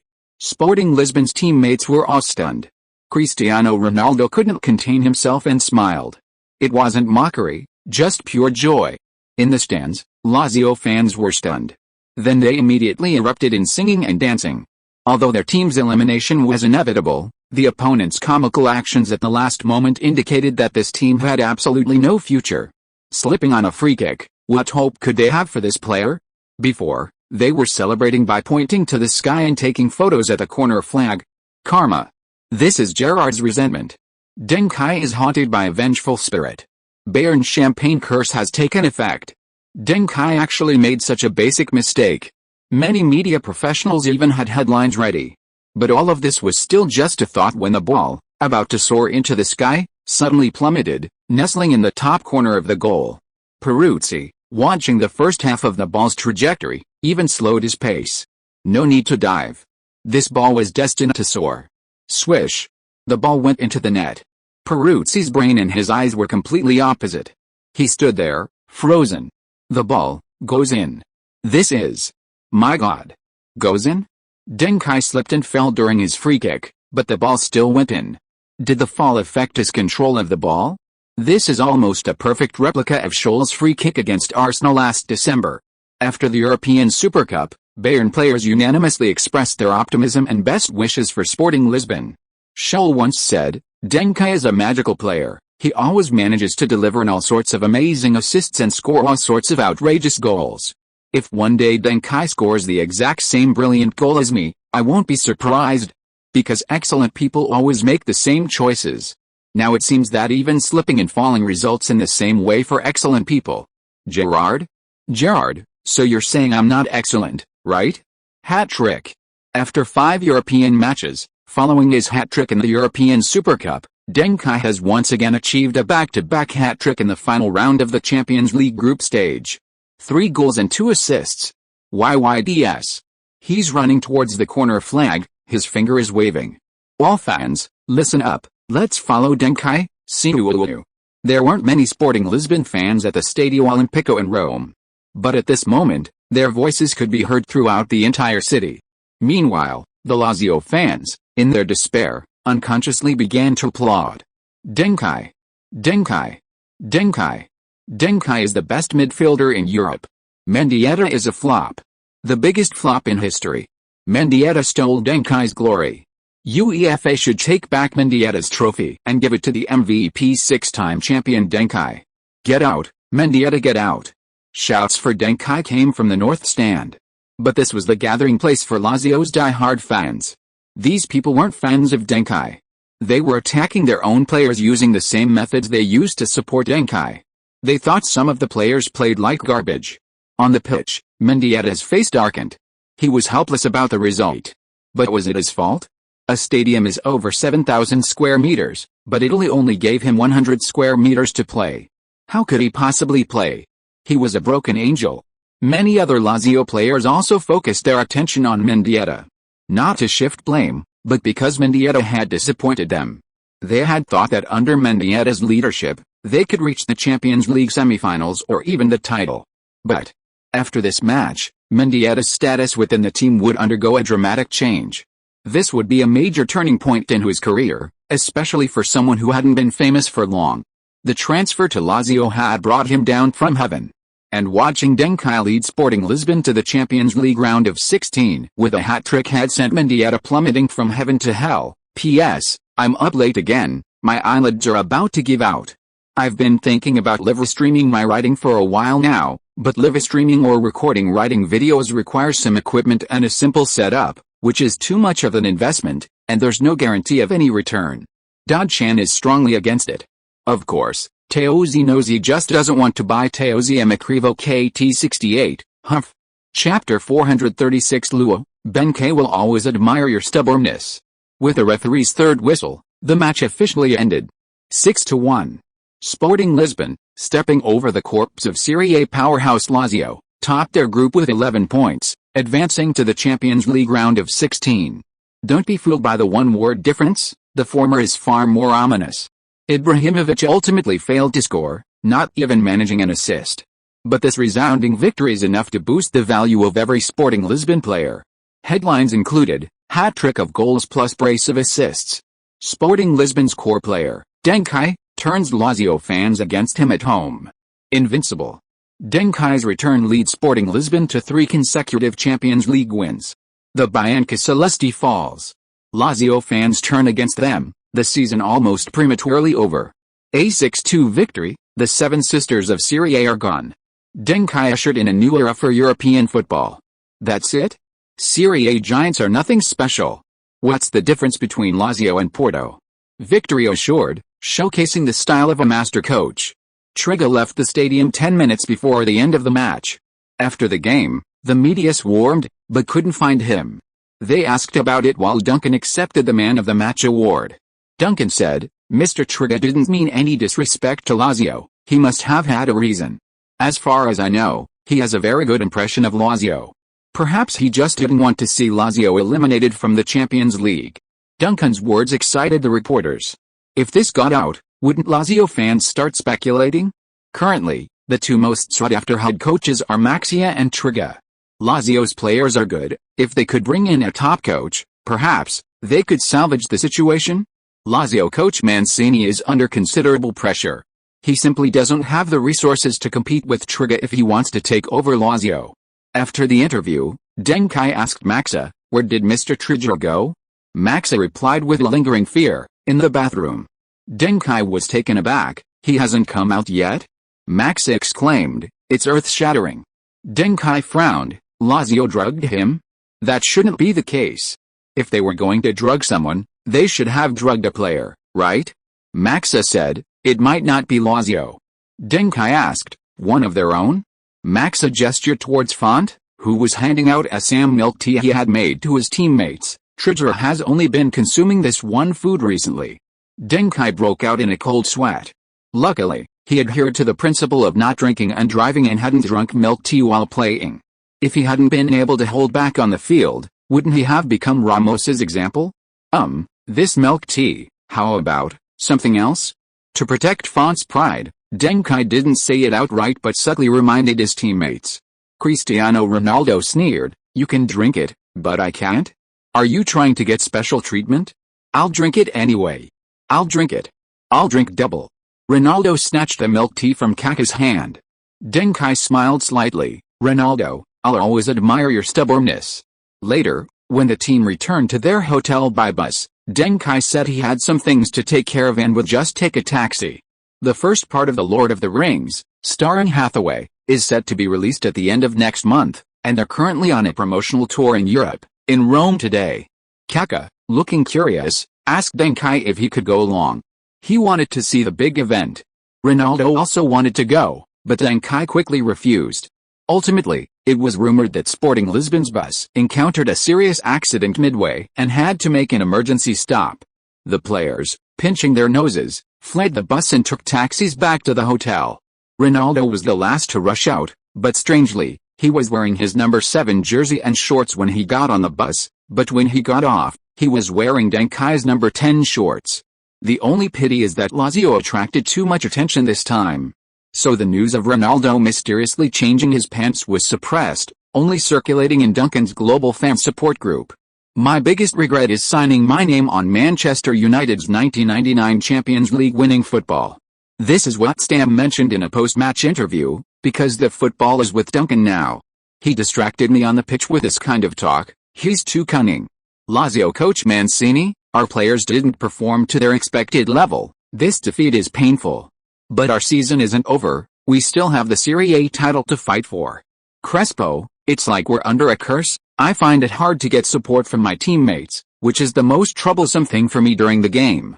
Poborski, I felt somewhat desperate on the pitch. I couldn't feel any help from my teammates, and it was difficult for me to get past one Sporting Lisbon player after another all by myself. Although none of these players said it explicitly, there's no doubt that Mendieta has lost their trust. After the match, Lazio's die-hard fans gathered, burning Mendieta's jersey and donning a hastily purchased one of Duncan's from Sporting Lisbon fans. They shouted into the camera, "Duncan should be the one worth 48 million euros. Let's congratulate the birth of MR 74 billion lira. MR 74 billion lira. This was the nickname Lazio fans used for Mendieta at the beginning of the season.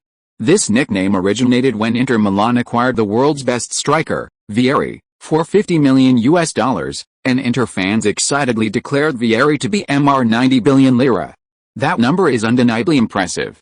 However, it also reflects the significant devaluation of the Italian currency. After joining Inter Milan, Vieri, due to injuries and team chaos, failed to live up to his reputation as the world's best striker.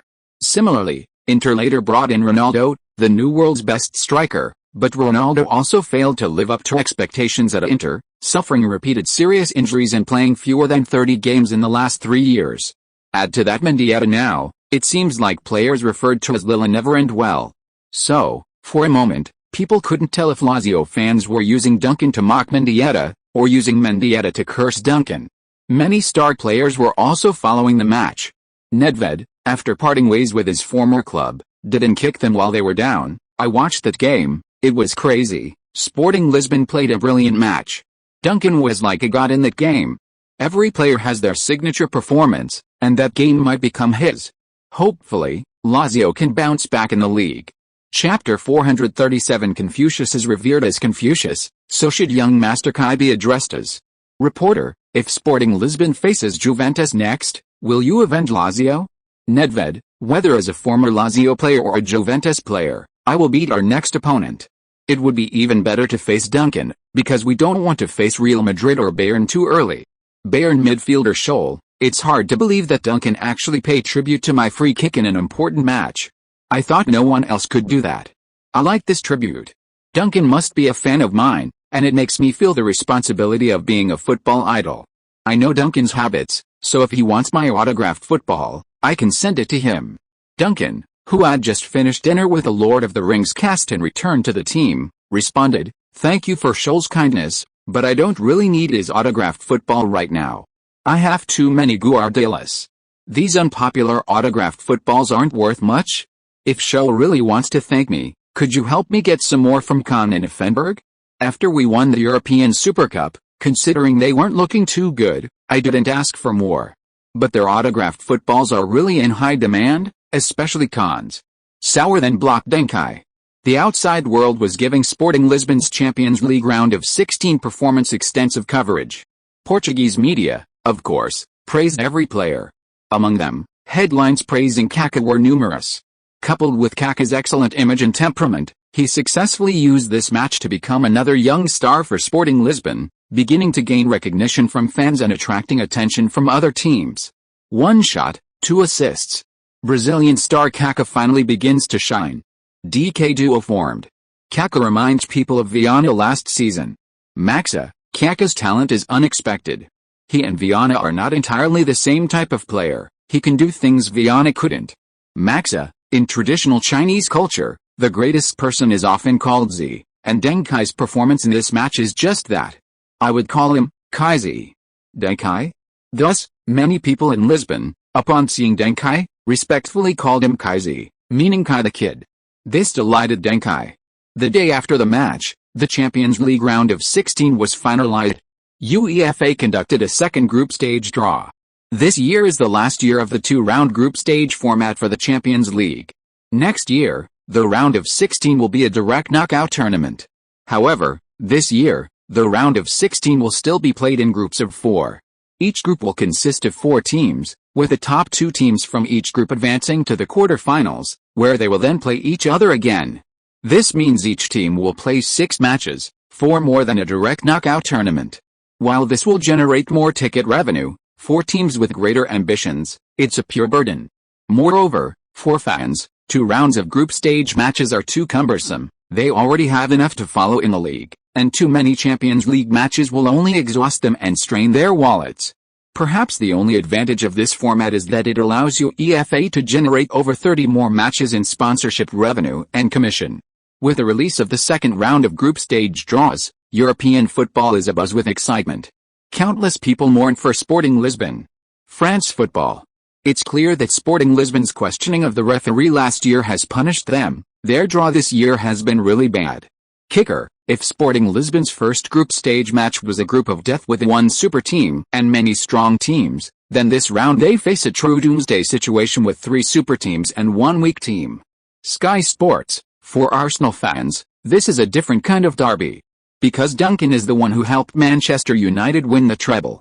Mundo Deportivo: Guardiola, who was relegated to the bench at Barcelona, can now be a starting defensive midfielder at Sporting Lisbon. This team's victory over Barcelona last season was a complete accident. This time, Barcelona is going to unleash their fury. Tuttosport: Lazio's loss to Sporting Lisbon is a disgrace to the entire Serie A. The Portuguese even went so far as to say that Serie A has declined. This time, it's time to show Sporting Lisbon the power of the strongest team in Serie A. Yes, Sporting Lisbon has truly had a run of bad luck this time. In the second group stage, their opponents are Arsenal, Barcelona, and Juventus. Record newspaper stated, to describe Sporting Lisbon as easy as disrespectful to the facts. Against Serie A teams, Sporting Lisbon has beaten Inter Milan and Lazio. Juventus is indeed strong, but not to the point of despair. Barcelona goes without saying. Sporting Lisbon beat them last year, and they still have a good chance this year. Only Arsenal is a truly formidable opponent that Sporting Lisbon hasn't faced yet, but beating Liverpool already shows that Sporting Lisbon has the right to dream of reaching the Champions League quarterfinals. Record's comments were quoted by various media outlets and became a laughingstock. Media outlets in other parts of Europe, who had previously been very supportive of Duncan and Sporting Lisbon, suddenly turned against them. For a long time, people had the misconception that European media were paid by Duncan, speaking frantically for him and always cooperating with him. But now, the reason has been revealed. It's simply because Duncan and Sporting Lisbon weren't truly on the same competitive level as the mainstream teams. Therefore, everyone was more tolerant of Sporting Lisbon. Now that Sporting Lisbon has truly entered the fiercely competitive Champions League, a competition that everyone is paying close attention to, the media outlets of these teams in their respective regions have begun to hurl insults at them. The English media, in particular, reacted the fastest. They even dug up dirt on Sporting Lisbon beforehand, attempting to weaken their rivals off the pitch and ensure Arsenal's qualification. The Fleet Street media's reputation for having no bottom line is well deserved. The Guardian wrote, "This isn't about rehashing old news, but about how far a dictatorial team can go." The accompanying image was of Ronaldinho emerging from the Alcochete training ground. The implication was that even a player as talented as Ronaldinho, without cooperating with Dunkai's dominance, would be relegated to the reserves. This topic instantly exploded in England. The English will not tolerate a dictator. They relentlessly attack Dunkai's character. Until Sporting Lisbon officially posted a photo of Ronaldinho with the entire reserve team, accompanied by the caption, "Thank you Ronaldinho for his contributions to the reserve team over the past month, leading us from 4th to 1st in the league. Today is the last time he will take a group photo with us, as he will be returning to the first team tomorrow." Chapter 438 The future tycoon broker emerges. Sporting Lisbon's team doctor immediately updated Ronaldinho's latest medical report. After more than a month of rehabilitation training and matches, Ronaldinho is in excellent form. Deng Kai also updated his social media, showing a scene of him, Cristiano Ronaldo, Kaká, and Ronaldinho practicing free kicks together. Their free kicks are all very strong. Ronaldinho's is the strongest. But no one can kick my backward free kick, including myself. This was a video of the 4 of them trying backward free kicks. Everyone repeatedly fell down, but none of them managed to score, looking quite comical. The Guardian lost. The Mirror took over, starting the second round. The Mirror, Sporting Lisbon's gentle trap? Reports suggest Sporting Lisbon has reached a private agreement with Paris Saint-Germain to trade Ronaldinho in the winter transfer window. The Independent followed closely. Ronaldinho's agent, Eric Ravue, confirms, Ronaldinho will be the sole core of Paris Saint-Germain and will never be relegated to the reserves. These reports were not unfounded. The two major media outlets even had the secretary to Paris Saint-Germain's sporting director and Eric Ravue himself personally confirm the authenticity of the information. Both sides confirmed it was true, making it highly likely. Fleet Street had little chance of losing this round. Just as the English media were jubilant and dispatched paparazzi to closely monitor Ronaldinho, preparing to capture images of a falling out between Ronaldinho, the team, the coach, and Duncan, they actually made a breakthrough. They photographed Ronaldinho discussing something with a mysterious young man in a coffee shop. Reporters from the Mirror and the Independent believed the man was a secret scout from Paris Saint-Germain, there to negotiate with Ronaldinho. Neither media outlet could find the man in Paris Saint-Germain's scouting network, nor could they find any relevant information through online searches. So mysterious, they couldn't think of anyone else. It certainly wasn't someone from Sporting Lisbon. So they immediately rushed to publish the news. The Mirror: Ronaldinho has been in contact with members of the Paris Saint-Germain player department, and the transfer is a done deal. He's still upset about being relegated by Sporting Lisbon. The Independent: what promises did Paris Saint-Germain make that makes Ronaldinho so happy? Eric Ravue was quite pleased when he saw this news. It seems Ronaldinho has finally come to his senses. That's right. Why turn down money in this world? Ronaldinho's transfer will bring a salary increase and a signing bonus. Eric Ravue can collect double commissions from both Paris Saint-Germain and Ronaldinho. Sweet. But then the next news item popped up immediately. Deng Kai: Ronaldinho terminates his contract with agent Eric Ravue and hires Hugo Aveiro as his new agent. Who is Hugo Aveiro? You won't believe it until you look him up. This name, which was all over Europe 3 years ago, has been erased. Hugo Aveiro, Cristiano Ronaldo's older brother. An independent agent in the Portuguese sports industry. Don't underestimate Hugo Aveiro.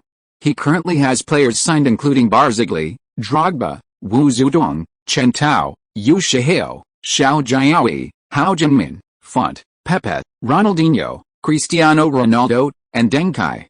A future agent tycoon. Hugo's most famous act in the agent world was offering Font's contract to Jorge Mendes, in exchange for the latter ceasing his pursuit of Cristiano Ronaldo.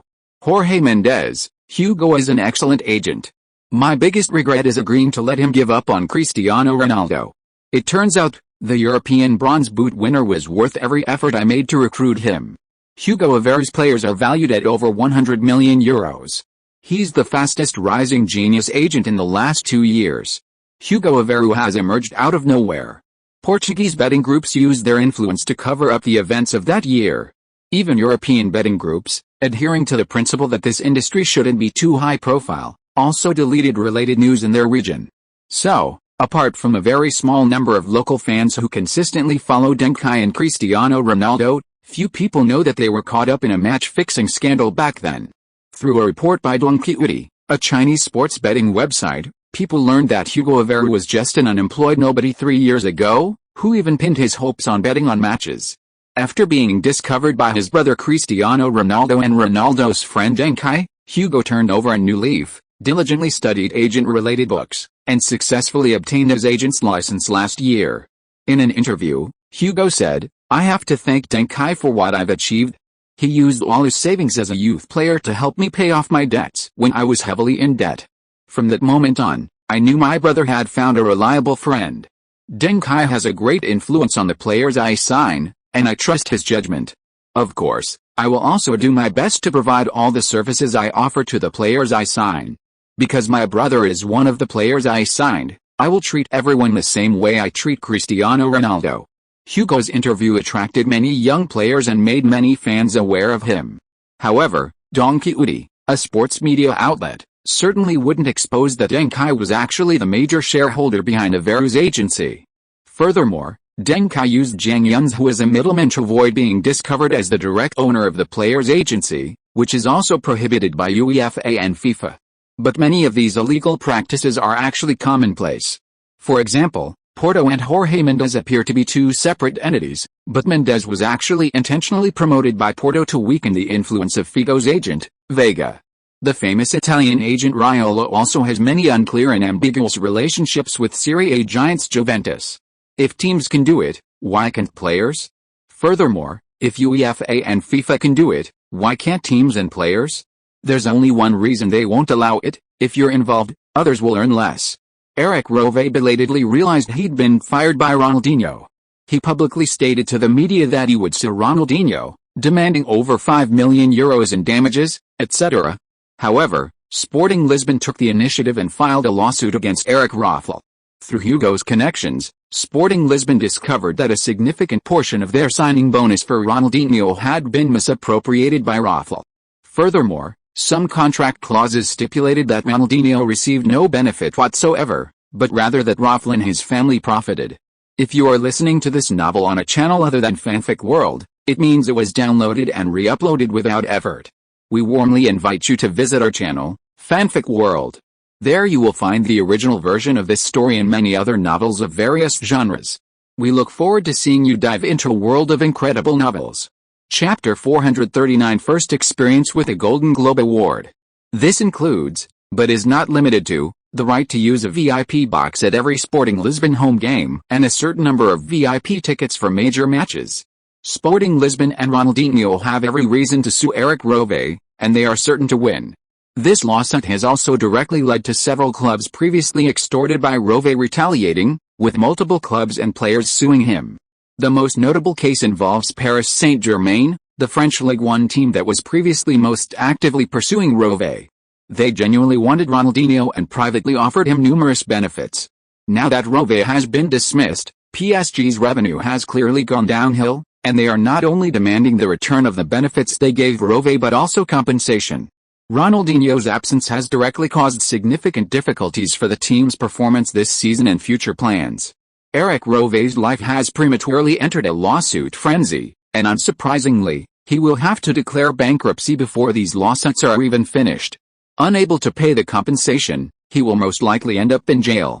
Paris Saint-Germain, adhering to the principle that sincerity is the only winning formula, contacted Ronaldinho's current agent, Hugo, who didn't see a chance. However, Hugo stated that anything is possible next summer. Hugo's move was because Ronaldinho genuinely had a strong affinity for Paris Saint-Germain, and if the timing was right, it would be a deal that satisfied everyone. Paris Saint-Germain was overjoyed and considered Hugo a strategic partner. This gave Hugo the possibility of extending his reach across borders into France. Thus, Fleet Street suffered 3 consecutive defeats. Sporting Lisbon completed its public opinion hype. On November 5, the 11th round of the Portuguese league kicked off. Ronaldinho finally returned to the first team and started. Sporting Lisbon also unveiled its final lineup for the season: Cristiano Ronaldo, Drogba, Ronaldinho, Duncan, Kaká, Matos, Guardiola, Pepe, Vidic, Barzagli, Schmeichel. Ultimately, Sporting Lisbon unleashed its full attacking power, with multiple players contributing significantly. Cristiano Ronaldo, Drogba, Kaká, Ronaldinho, and Deng Kai all scored, resulting in a 5-0 thrashing of Salgueiros. A few days later, the group stage draw ceremony for the 2002 Korea-Japan World Cup was held. The 32 teams were drawn. The powerful French team was grouped with Senegal, Uruguay, and Denmark. Considering these 3 teams were not weak, France's draw wasn't particularly favorable. Portugal, the team most anticipated by the Portuguese, was drawn into a group with South Korea, Poland, and the United States, a very favorable draw. Argentina and England faced off, while Nigeria and Sweden were considered by many to be just there for show. The powerful Italian team was grouped with Ecuador, Croatia, and Mexico, also with a very good draw. But there was one team with an even better draw than all of them: Brazil, the team that garnered the most attention. Brazil's opponents were Turkey, Costa Rica, and China. Chinese fans were overjoyed, as if celebrating the Spring Festival. In their view, the only thing the Chinese national team couldn't beat was Brazil. Defeating Turkey and Costa Rica to qualify as the second-place team in the group would be more than satisfactory. Coincidentally, shortly after the group stage draw, the Ballon d'Or award ceremony was held. This provided new fans, just drawn in by the World Cup, with a list of player strengths and weaknesses. Supporting a country based on this list during the World Cup would likely be effective, And it would also make you appear knowledgeable about football to your friends. Several players in this year's Ballon d'Or shortlist were unexpected. On the red carpet, the host excitedly announced, "Ladies and gentlemen, football fans around the world. Now, walking slowly towards us is Cristiano Ronaldo, who finished 30th in this year's Ballon d'Or with 0 votes. He plays for Sporting Lisbon in the Portuguese Primeira Liga and was last year's European Bronze Boot winner. The biggest reason for his inclusion on this list is his 6 trophies this summer, including the UEFA Cup, won with his club in the Portuguese U17 team. This season, his performance in the league and Champions League remains outstanding, scoring 5 goals in 6 Champions League matches and 8 goals in 11 league matches. He is one of the most efficient strikers in Europe. There are only 2 factors preventing him from ranking higher. One is that the Portuguese Primeira Liga is not as prestigious as the top 5 leagues. The other is that his teammate, Deng Kai, is so outstanding that it's impossible to predict whether Ronaldo can maintain his excellent performance without him. Ronaldo will never forget this day. At 16, he broke the record for the youngest person to walk this red carpet. Although this record would be broken by someone 6 months younger than him in half an hour, it remains Ronaldo's eternal glory. At that moment, a bold idea took root in his mind. He wanted to become the Ballon d'Or winner. This was something the old Ronaldo would never have considered. Previously, he had only aspired to be the best striker for Nacional U11, Sporting Lisbon U15, Portugal U16, and Sporting Lisbon's first team. But now, he wanted to become the best striker in the world. Similarly, Deng Kai and other higher-ranked players were waiting to play. Deng Kai looked at the players ahead of him, indicating that they were ranked lower than him and would play earlier. This was quite different from what Deng Kai had imagined. Especially Owen. Now walking towards us is Barcelona's absolute core, Brazil's attacking midfielder and striker, Rivaldo. He doesn't smile much. As a Ballon d'Or winner, ranking 18th is only so-so. Oh. Now walking towards us is Michael Owen, ranked 11th in this year's Ballon d'Or. He led Liverpool to a double last season. Although both were cup titles, considering his previous performances for the England national team, this ranking is justified. What a pity. If they could have beaten Sporting Lisbon in the UEFA Cup final, Liverpool actually had a chance to become 5-time champions right now. As the team's top striker, Owen could even be competing for the Ballon d'Or. One step behind, and you're behind again. But we believe Owen still has a chance to compete for the Ballon d'Or next year, because the 3 Lions are the favorites to win the Korea-Japan World Cup. Finally, Deng Kai walked slowly down the red carpet under the spotlight. The top 5 did not participate in the red carpet event. So after Deng Kai, only 4 people remained. Therefore, Deng Kai ranked 10th in this year's Ballon d'Or. Chapter 440, Did young Master Kai immediately spoil the plot? While breaking the record for the youngest player to be shortlisted for the Ballon d'Or's 30-man shortlist, he also broke the record for the youngest player to be shortlisted for the Ballon d'Or's top 10. This is a super record that he himself will never be able to break in the future. In the final vote, Deng Kai received 16 points, the same as the other 3 players in the 4 players who ranked behind him. Rather than 10th, it's more accurate to say he's 7th. The reason for his lower ranking is purely due to seniority. In fact, if this wasn't Deng Kai's first time in the public eye, his achievements this year would have been enough to win the Ballon d'Or. 6-time champion, 6-time MVP, that's how terrifying he is. But in any industry, seniority plays a significant role. This isn't simply about seniority, it's a reflection of influence. When a star player's reputation is at its peak, they have often already passed the peak and entered a period of decline. That's the point. Letting the dust settle is very important. Don't think that relying solely on seniority is a bad habit. An assessment of seniority plus ability is often the most reliable. Purely based on results, it's easy for this year's strongest player to not even make the shortlist next year. Once or twice is fine, but over time, the list will lose its credibility. So theoretically, it's very difficult for a player entering this shortlist for the first time to break into the top 20. But Deng Kai broke this unspoken rule. He directly entered the top 10 on his first try.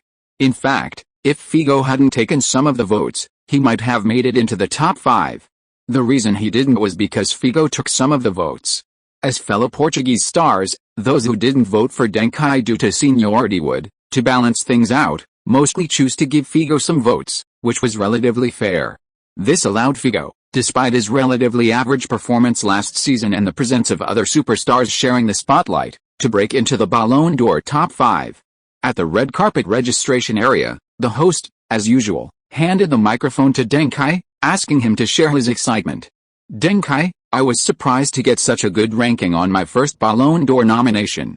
My success over the past year has depended on the team's success, which constantly reminds me to do more for the team. At the same time, I would also like to congratulate this year's Ballon d'Or winner in advance. The host asked, who do you think has a chance? The top 5 wouldn't be on the red carpet, but would instead appear directly at the event. Everyone already knew who the top 5 were from observing the red carpet lineup. Kaká, Raúl, Beckham, Figo, and Totti. The Ballon d'Or winner would be one of them. Deng Kai, to be honest, last year there was only one team that truly dominated all of Europe, and that was Sporting Lisbon. Of course, I'm not saying I deserve the Ballon d'Or. I know I still need to accumulate a lot of experience. What I mean is, I think it's reasonable for Raúl, Kaká, Beckham, or Figo to win the Ballon d'Or. They all truly deserve it. Totti, you didn't even mention my name in the top 5. Are you a lifelong hater of Serie A? Why doesn't Roma deserve the Ballon d'Or after all that hard work winning the Serie A title? Deng Kai, mainly because Batistuta split the votes too much for you. Totti, Raúl, Figo, and Zidane didn't split the votes, right? Deng Kai's words won a lot of applause. He didn't boast, but he also aptly pointed out the difference between himself and the average 10th place finisher for the Ballon d'Or. His emotional intelligence was off the charts. Many people view Deng Kai in this way. Only Zidane, Guardiola, and Messi watching on TV raised an eyebrow. Zidane instinctively felt that the order of the player names Deng Kai had just mentioned seemed to have a hidden meaning. Guardiola and Messi, having experienced the Spain vs Germany European Championship ranking prediction incident, had a clear understanding of Deng Kai. This bastard's predictions were almost entirely unfounded. Could the ranking he just mentioned possibly be the Ballon d'Or ranking? Okay, thank you, Deng Kai. This way, please. Now, let's welcome the 9th place player for this year's Ballon d'Or to the red carpet. He is Juan Sebastian Varane. The 9th placed Ballon d'Or was a surprise. The White Wizard, Varane. If this season hadn't started, his name here wouldn't have been a problem. Of course, Mendieta's name here would also have been fine. But this season, both Varane and Mendieta suffered setbacks at their new clubs. Varane was alright, although he didn't meet the fans' expectations. He hadn't been completely proven to be a flop. Mendieta, thanks to Duncan and Sporting Lisbon, is already preparing for his next move. This is also why Mendieta didn't appear in this year's Ballon d'Or shortlist of 30. Lazio's Champions League exit, especially their final Champions League match, was a huge blow. Keep in mind, at this time last year, Mendieta was still 8th in the Ballon d'Or rankings. Many fans watching on television expressed their incomprehension regarding Varane's inflated ranking. In fact, Varane's ranking isn't particularly inflated. Or rather, compared to Duncan in 10th place, who among this year's top 9 Ballon d'Or nominees isn't inflated? 8th place in the Ballon d'Or goes to Henry from Arsenal. Last season, Henry made 35 league appearances, scoring 17 goals. He made 18 appearances in all cup competitions, scoring 5 goals, helping Arsenal achieve 2nd place in the Premier League, 2nd place in the FA Cup, and a Champions League quarter-final finish. He was selected for the UEFA Team of the Year and the UEFA Team of the Year, among other awards. Especially in the recent clash between Arsenal and Manchester United, he scored the crucial go-ahead goal, helping Arsenal defeat Manchester United. Some fans have said that this could very well be Arsenal's greatest goal of the season, as Manchester United had won the Premier League title for the previous 3 years, while Arsenal had finished as runners-up for 3 consecutive years. The 7th-placed Ballon d'Or winner was former Juventus star Zinedine Zidane from Real Madrid. This ranking is somewhat inflated, largely due to his summer transfer to Real Madrid. The 6th-placed player was Andrei Shevchenko from AC Milan.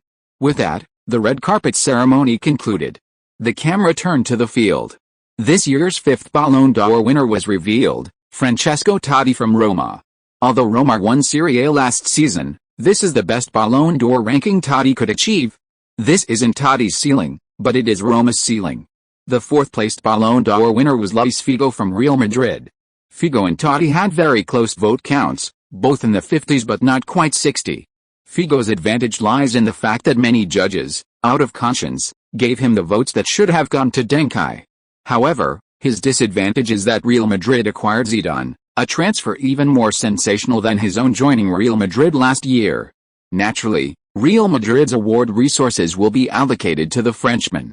And, most importantly, Real Madrid's own golden boy, Raúl, has a very good chance of winning the Ballon d'Or. P.S. 5 chapters delivered. Less than 300 more monthly votes to reach 2,000, what a pity. For every 1,000 monthly votes, Peach can hold a lottery next month, usually giving away 100 or 200 yuan in cash, considered a benefit from Kitty and for authors. If I get 1,700, 700 will be wasted, it's really heartbreaking. Next month, I'll lose 100. Is there any big shot who can give me 200 monthly votes? I'll continue updating at home tomorrow, instead of going to get married to Da-chan. Chapter 441 The Fall of Stars, Nesta and Simeone. Florentino Perez has always been a shrewd man. His strong support for Zidane and Figo stemmed from his belief that it's better to be safe than sorry, aiming to maximize the chances of winning the Ballon d'Or. But equally shrewd, he's unlikely to falter. Zidane and Figo made the top 10 and top 5 respectively. As for Raúl, the third place was announced, with Beckham accepting the award with disappointment. He'd ranked second and third in this award before, but never truly won. His statistics, highlight moments, popularity, and commercial value were all top-notch. Perhaps the only way to win, as Florentino said, was to find a manager who wouldn't overshadow his star power. Beckham shook his head. He wouldn't betray Manchester United and Ferguson. If a treble and a three-peat in the Premier League weren't enough, he'd achieve a 5-trophy haul and a 5-peat in the Premier League. He didn't believe the Ballon d'Or would still exclude him then. Subsequently, the second-place winner was announced, Oliver Kahn, the goalkeeper for both Bayern Munich and the German national team. Kahn's advantage lies in finally achieving his Champions League dream with Bayern Munich last year, reaching the pinnacle of European competition. His disadvantage is that winning awards as a goalkeeper is extremely difficult. Another factor is their loss to Sporting Lisbon in the UEFA Super Cup, a clash between two titans. This somewhat diminishes the prestige of Bayern's Champions League victory. While many Champions League winners have lost in the UEFA Super Cup, this is the first time the negative impact has been as significant as Bayern's. Ultimately, Real Madrid's golden boy Raúl González lifted the Ballon d'Or, the highest honor for footballers. As Deng Kai previously stated, Raúl's victory this year was absolutely no problem. He scored 41 goals this year, winning the Golden Boot in both the Champions League and La Liga. His individual performance was exceptional. In his acceptance speech, Raúl mentioned Duncan. Honestly, I must thank Duncan. He beat Kahn, which led many voters to give more votes to me, who seemed more perfect. Of course, I also want to thank Duncan and Figo for being from the same country. Some voters told me that because Duncan was too young, they were hesitant to believe in what this young man had achieved, so they gave some of their votes to Figo. And without those votes from Duncan, they would have given some of my votes to Figo, because Figo was also one of the best players of the year. Raúl cleverly flattered Figo, demonstrating the camaraderie between teammates. It also subtly elevated Duncan's status, letting everyone know that Duncan deserved a higher ranking. As is customary, the Ballon d'Or quickly handed the microphone to the witty and entertaining Duncan. Deng Kai immediately and subtly stated, Raúl deserves all the honors he has received. He has contributed to the success, as you have Real Madrid and the fans, but none of them are my achievement. In my hometown of China, fans call Raúl the Lord of the Rings because he kissed his wedding ring to celebrate a goal after his marriage. And my girlfriend Hathaway's film, The Lord of the Rings, The Fellowship of the Ring, is also called The Lord of the Rings by us. I hope everyone will support Raúl, and also go to the cinema on December 19th to support The Lord of the Rings and Hathaway. Thank you. A round of applause erupted. The entire production team, directors, and actors of The Lord of the Rings were so excited watching the live broadcast that they almost knelt before Deng Kai. The promotional effects of The Princess Diaries and Tomb Raider were still fresh in everyone's minds. How could The Lord of the Rings not be excited? For movie promotion, look no further than Sporting Lisbon's Deng Kai. The significance of cross-industry collaboration lies in the ability to channel traffic from one field to another. Victoria Beckham, inspired by Deng Kai, had previously employed a similar strategy with Beckham, with astonishingly good results. As a pioneer in this field, Deng Kai's guidance was naturally smoother. Raul on the podium nodded repeatedly, "I'll definitely go see it, if there's no match that day. I'll rent out the whole stadium and invite the entire team to watch." Deng Kai, "That's great. Since Raul said so, how can Figo and Zidane, as one of Real Madrid's superstars, not rent out the stadium?" The camera panned to Zidane, who rolled his eyes. Figo nodded helplessly, "Renting it out, whatever." Finally, seeing Raul about to leave the stage, Deng Kai said somewhat anxiously, "Raul, I have one last request." Raul interrupted Deng Kai, saying in a half-joking, half-sarcastic tone, "I know you're my fan, you want my autographed football, right?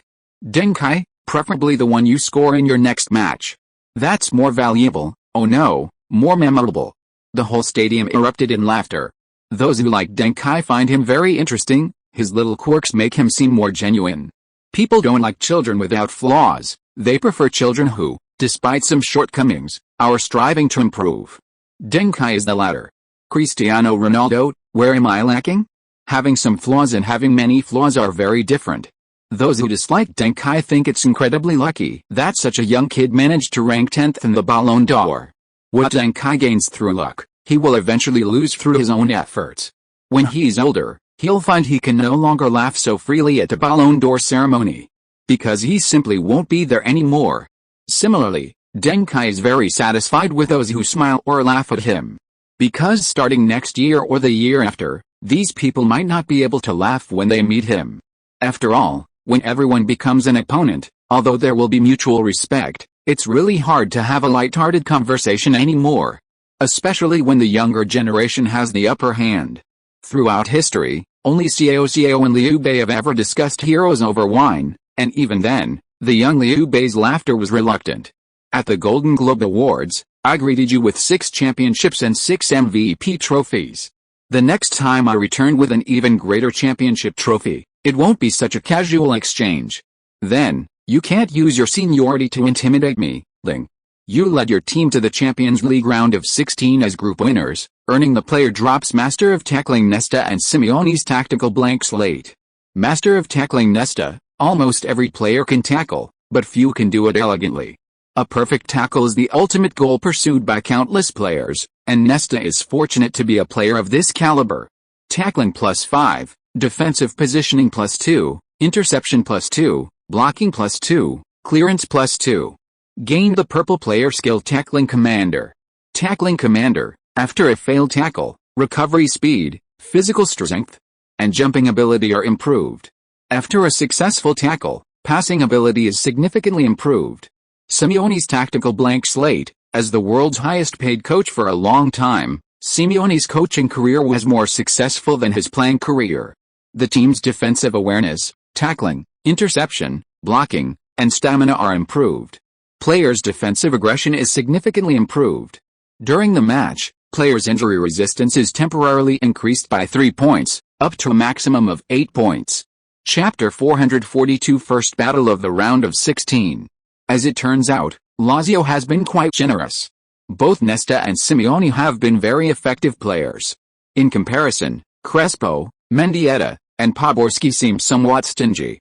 Fans watching Duncan's games now might find it hard to believe that Duncan, known for his passing and forward runs, actually started his career as a defender. However, as his physical disadvantages emerged, Duncan's role was limited to the attacking end. With the arrival of Deco, Duncan has compensated for his physical shortcomings, significantly improving his physical attributes. However, his defensive skills and attributes are still relatively lagging. While Duncan is certainly not bad compared to a typical soft midfield organizer, he still falls short of a true defensive midfielder or even an all-around midfielder. He can only rely on defensive awareness and vision to enhance his interception ability, but he lacks an actual tackling ability. The arrival of Nesta has solved this problem to some extent. Simeone's tactical whiteboard, at first glance, seems similar to Rahagil's.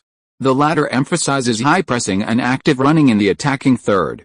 Simeone, however, focuses more on players' mental attributes, granting them temporary attribute boosts akin to invincibility. This is indeed quite powerful. Everyone says Simeone's style of play doesn't discriminate against players, giving those without natural talent a shortcut to success. But isn't physical endurance a crucial and relatively rare talent? The biggest enemy of talented players is injury, followed by a lack of self-discipline. If you don't have that kind of endurance, playing under Simeone's tactics for 2 or 3 seasons will basically mean retirement. Not only Simeone, but with future tactical reforms, all tactics will place extremely high demands on players' running ability. This greatly increases the importance of stamina and injury resistance. It can be said that Simeone's tactical whiteboard has provided Deng Kai with assistance no less significant than Guardiola's vision. No, Guardiola has been eliminated, now it's Pirlo's vision. November 26, Portuguese Super League Round 12. Sporting Lisbon lost 0-2 to Boa Vista. The official reason given was partial rotation to prepare for the Champions League's second group stage match in 4 days. But fans, looking at the lineup, questioned the rotation. What kind of rotation is this? It's just that Duncan and Ronaldo attended the Ballon d'Or ceremony in Paris yesterday and haven't returned yet, so they were resting? Of course, the official explanation is just a convenient way of putting it. Otherwise, many fans wouldn't accept such unprofessional behavior as losing the league because players attended an awards ceremony. However, the team itself strongly supports this action and believes that Duncan and Ronaldo's decision to forego the league to attend the awards ceremony is highly professional. For a club like Sporting Lisbon, having players appear at major award ceremonies and receive important awards or rankings is incredibly auspicious. It's recognition of their development ability. Even if the players themselves don't increase in value, the club's brand value will rise. This increase will be reflected in every future transaction. A highly profitable deal. On November 29, the second stage of the Champions League group stage kicked off. In Group C, where Sporting Lisbon was located, Barcelona faced Arsenal first. Thanks to a goal and an assist from former Sporting Lisbon star Quaresma, Barcelona defeated the in-form Arsenal 2-0. Mundo Deportivo subsequently published a headline article titled Quaresma should be 10th in the Ballon d'Or, which received enthusiastic praise from Barcelona fans. The article argued that Quaresma should have been the core of Sporting Lisbon's treble-winning team. Sporting Lisbon fans agreed with the Barcelona fans' viewpoint, stating, "But Sporting Lisbon is now a 5-time champion. The core of the treble-winning team is your player. The core of the 5-time champion team is my player. No objections?" English media generally believe that the immense pressure of the Premier League was the fundamental reason for Arsenal's loss. At least in their view, Barcelona was not a strong team. Barcelona, Inter Milan, Liverpool, Bayern Munich, teams that could be defeated by Sporting Lisbon were not considered strong teams. Unless Sporting Lisbon can defeat Juventus tomorrow, it won't truly prove that this team is different from ordinary small teams. November 30th, Sporting Lisbon vs Juventus. Juventus lineup is dreamlike. Forwards Alessandro Del Piero and Trezeguet are paired together. One is the Prince of the Bianconeri, the other is the biggest contributor to France's victory in the 2000 European Championship and a super striker. The midfield boasts Davids, Nedved, Tacchinardi, Zambrotta, Conte, and other renowned players. The defense, led by Buffon and Thuram, also includes Pizarro, Ferrara, Montero, Giuliano, and other formidable players. It's almost impossible to find a weakness. And the game certainly lived up to that. Despite Sporting Lisbon fielding their full-strength lineup, including Duncan, Ronaldo, Ronaldinho, and Kaká, they, or rather Duncan, suffered their first European defeat of the season 0-4. Sporting Lisbon lost their way at the Stade del Alpi in Turin. French striker Trezeguet was in superb form, scoring twice. Juventus star striker added another goal. David's dream long-range shot was a stunning display of skill. Nedved, a near-perfect midfielder, provided 2 assists. The ever-motivated winger Zambrotta delivered a masterful assist. Juventus new goalkeeper Buffon twice denied Sporting Lisbon one-on-one chances, displaying confidence and style. Compared to Juventus' performance, Sporting Lisbon's performance was far worse. Matthäus was forced off early with an injury, and substitute Veloso's performance was disastrous, completely outplayed by Nedved. Cristiano Ronaldo and Ronaldinho each missed a one-on-one opportunity, paving the way for Buffon's perfect display. Deng Kai's long-range shot hit the crossbar, missing a goal. But even if he had scored, it wouldn't have mattered. 4-1 or 4-0 makes no difference at this point. After the match, Juventus fans gathered in front of the stadium to celebrate. Tuttosport immediately published the news, Lazio doesn't represent Serie A. Juventus is the true embodiment of Serie A's strength. Sporting Lisbon looks too weak in front of the Serie A giants. Serie A news media rush to the scene, trying to restore confidence for Italian fans. Ronaldo? Is this Portugal's best striker right now? He's not even as good as Trezeguet by a toe. Thuram shuts out Ronaldo. This is a player worth over €30 million crushing a player worth over 10 million. Ronaldo is only worth €10 million. Any more is disrespectful to Thuram. P.S. I've had 2 mental breakdowns in one day. I really can't take it anymore. I need to go for a walk, otherwise I'll be driven crazy. Maybe no more updates today. I'll try to recover my mindset and post 5 updates tomorrow. I still can't help but complain. My mom bought me an electric pressure cooker, and when it came back, it was old, dusty, the logo on the pot was mostly peeling off, there were many scratches on the lines, and even the buttons were broken. I didn't confront my mom. Instead, I got the seller's phone number from the mall and called to confront them, arguing that their sales tactics were clearly bullying. I was firm and a bit agitated on the phone, but I didn't use any profanity or make any personal attacks. I just said their business practices were unacceptable.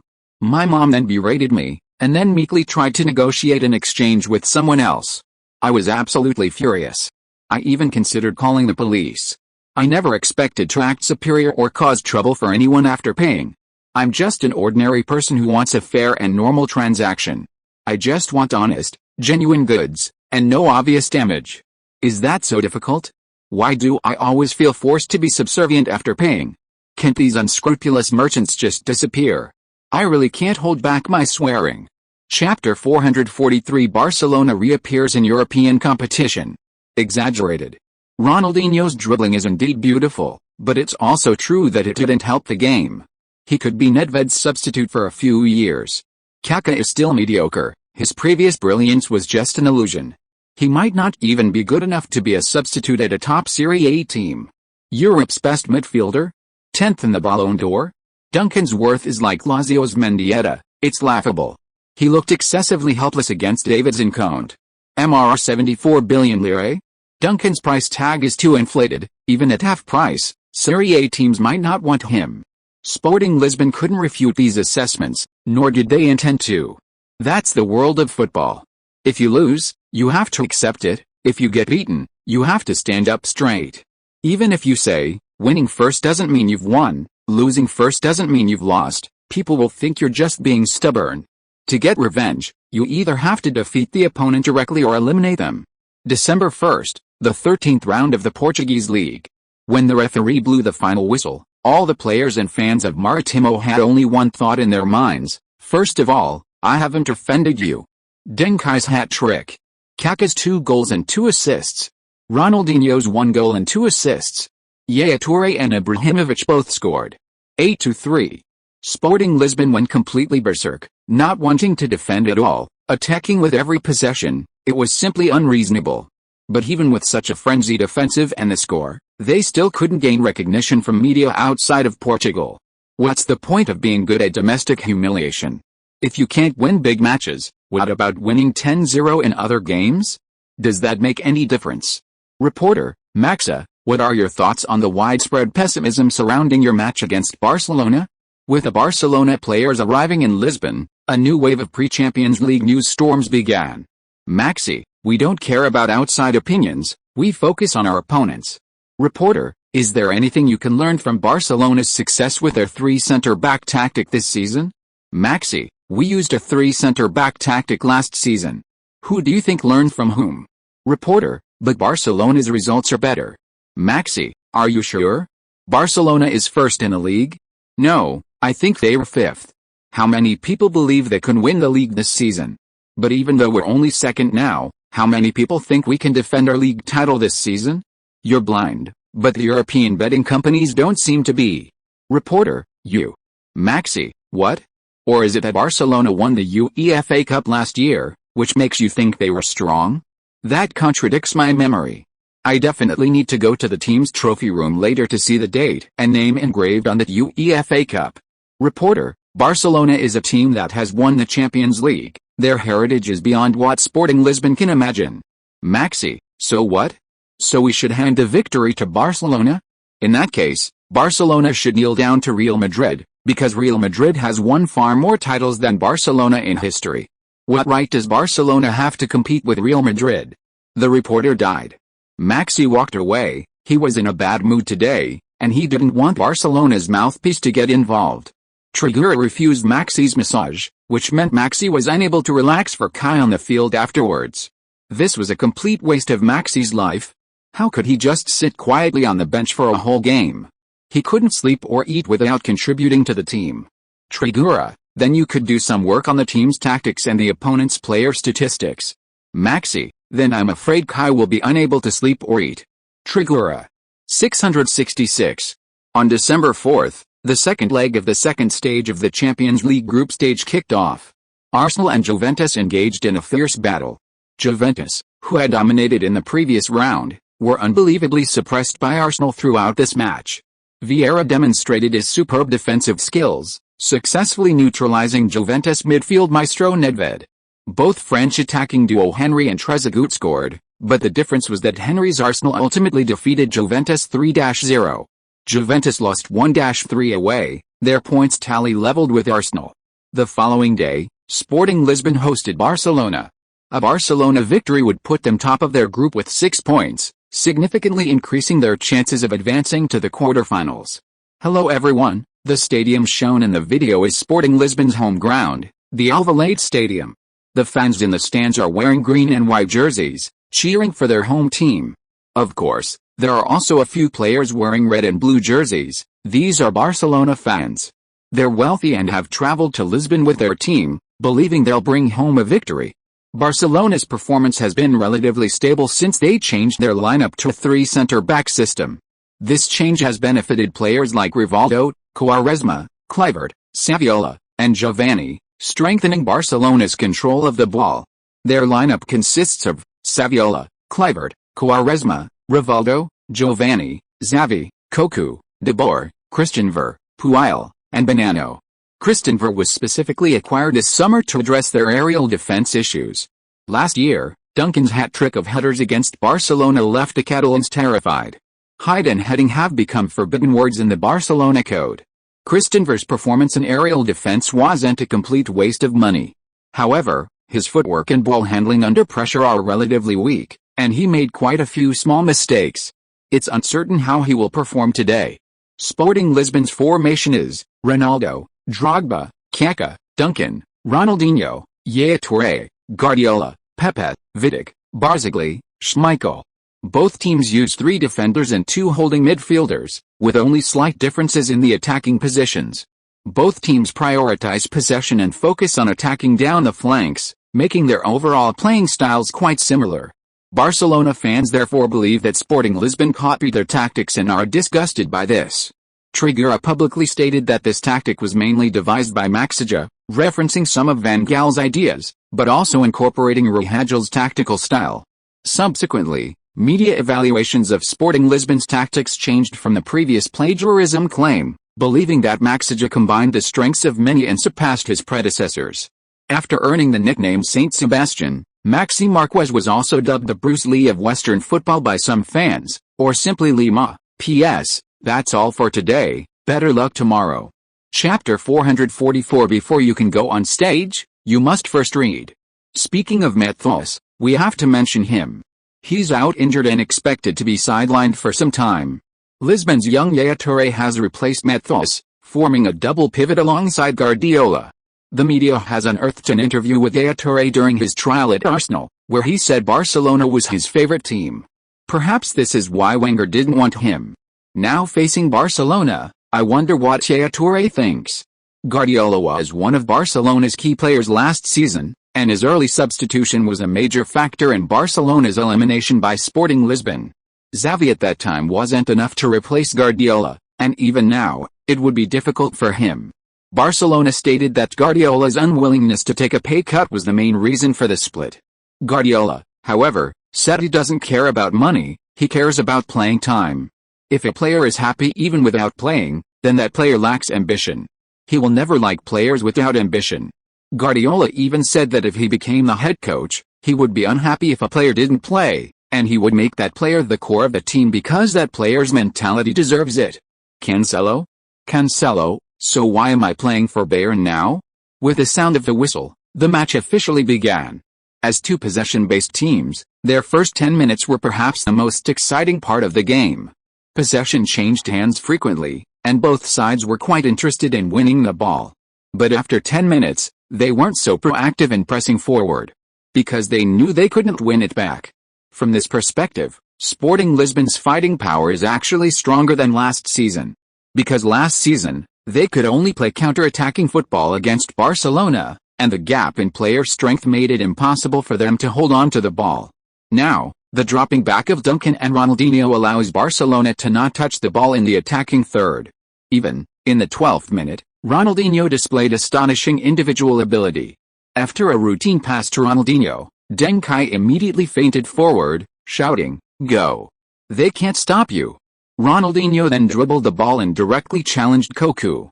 Xavi, drawn by Deng Kai's run, had just moved slightly towards him when Deng Kai suddenly turned and walked back, covering the gap left by Ronaldinho's run and preventing a Barcelona counter-attack. Xavi was shocked. This, a double deal? Just as Xavi was about to move closer to Ronaldinho again, he realized something. Where was Ronaldinho? Kaká was lying on the ground, and Ronaldinho had already walked away. Kaká had been outmaneuvered by Ronaldinho. Ronaldinho then delivered a through ball.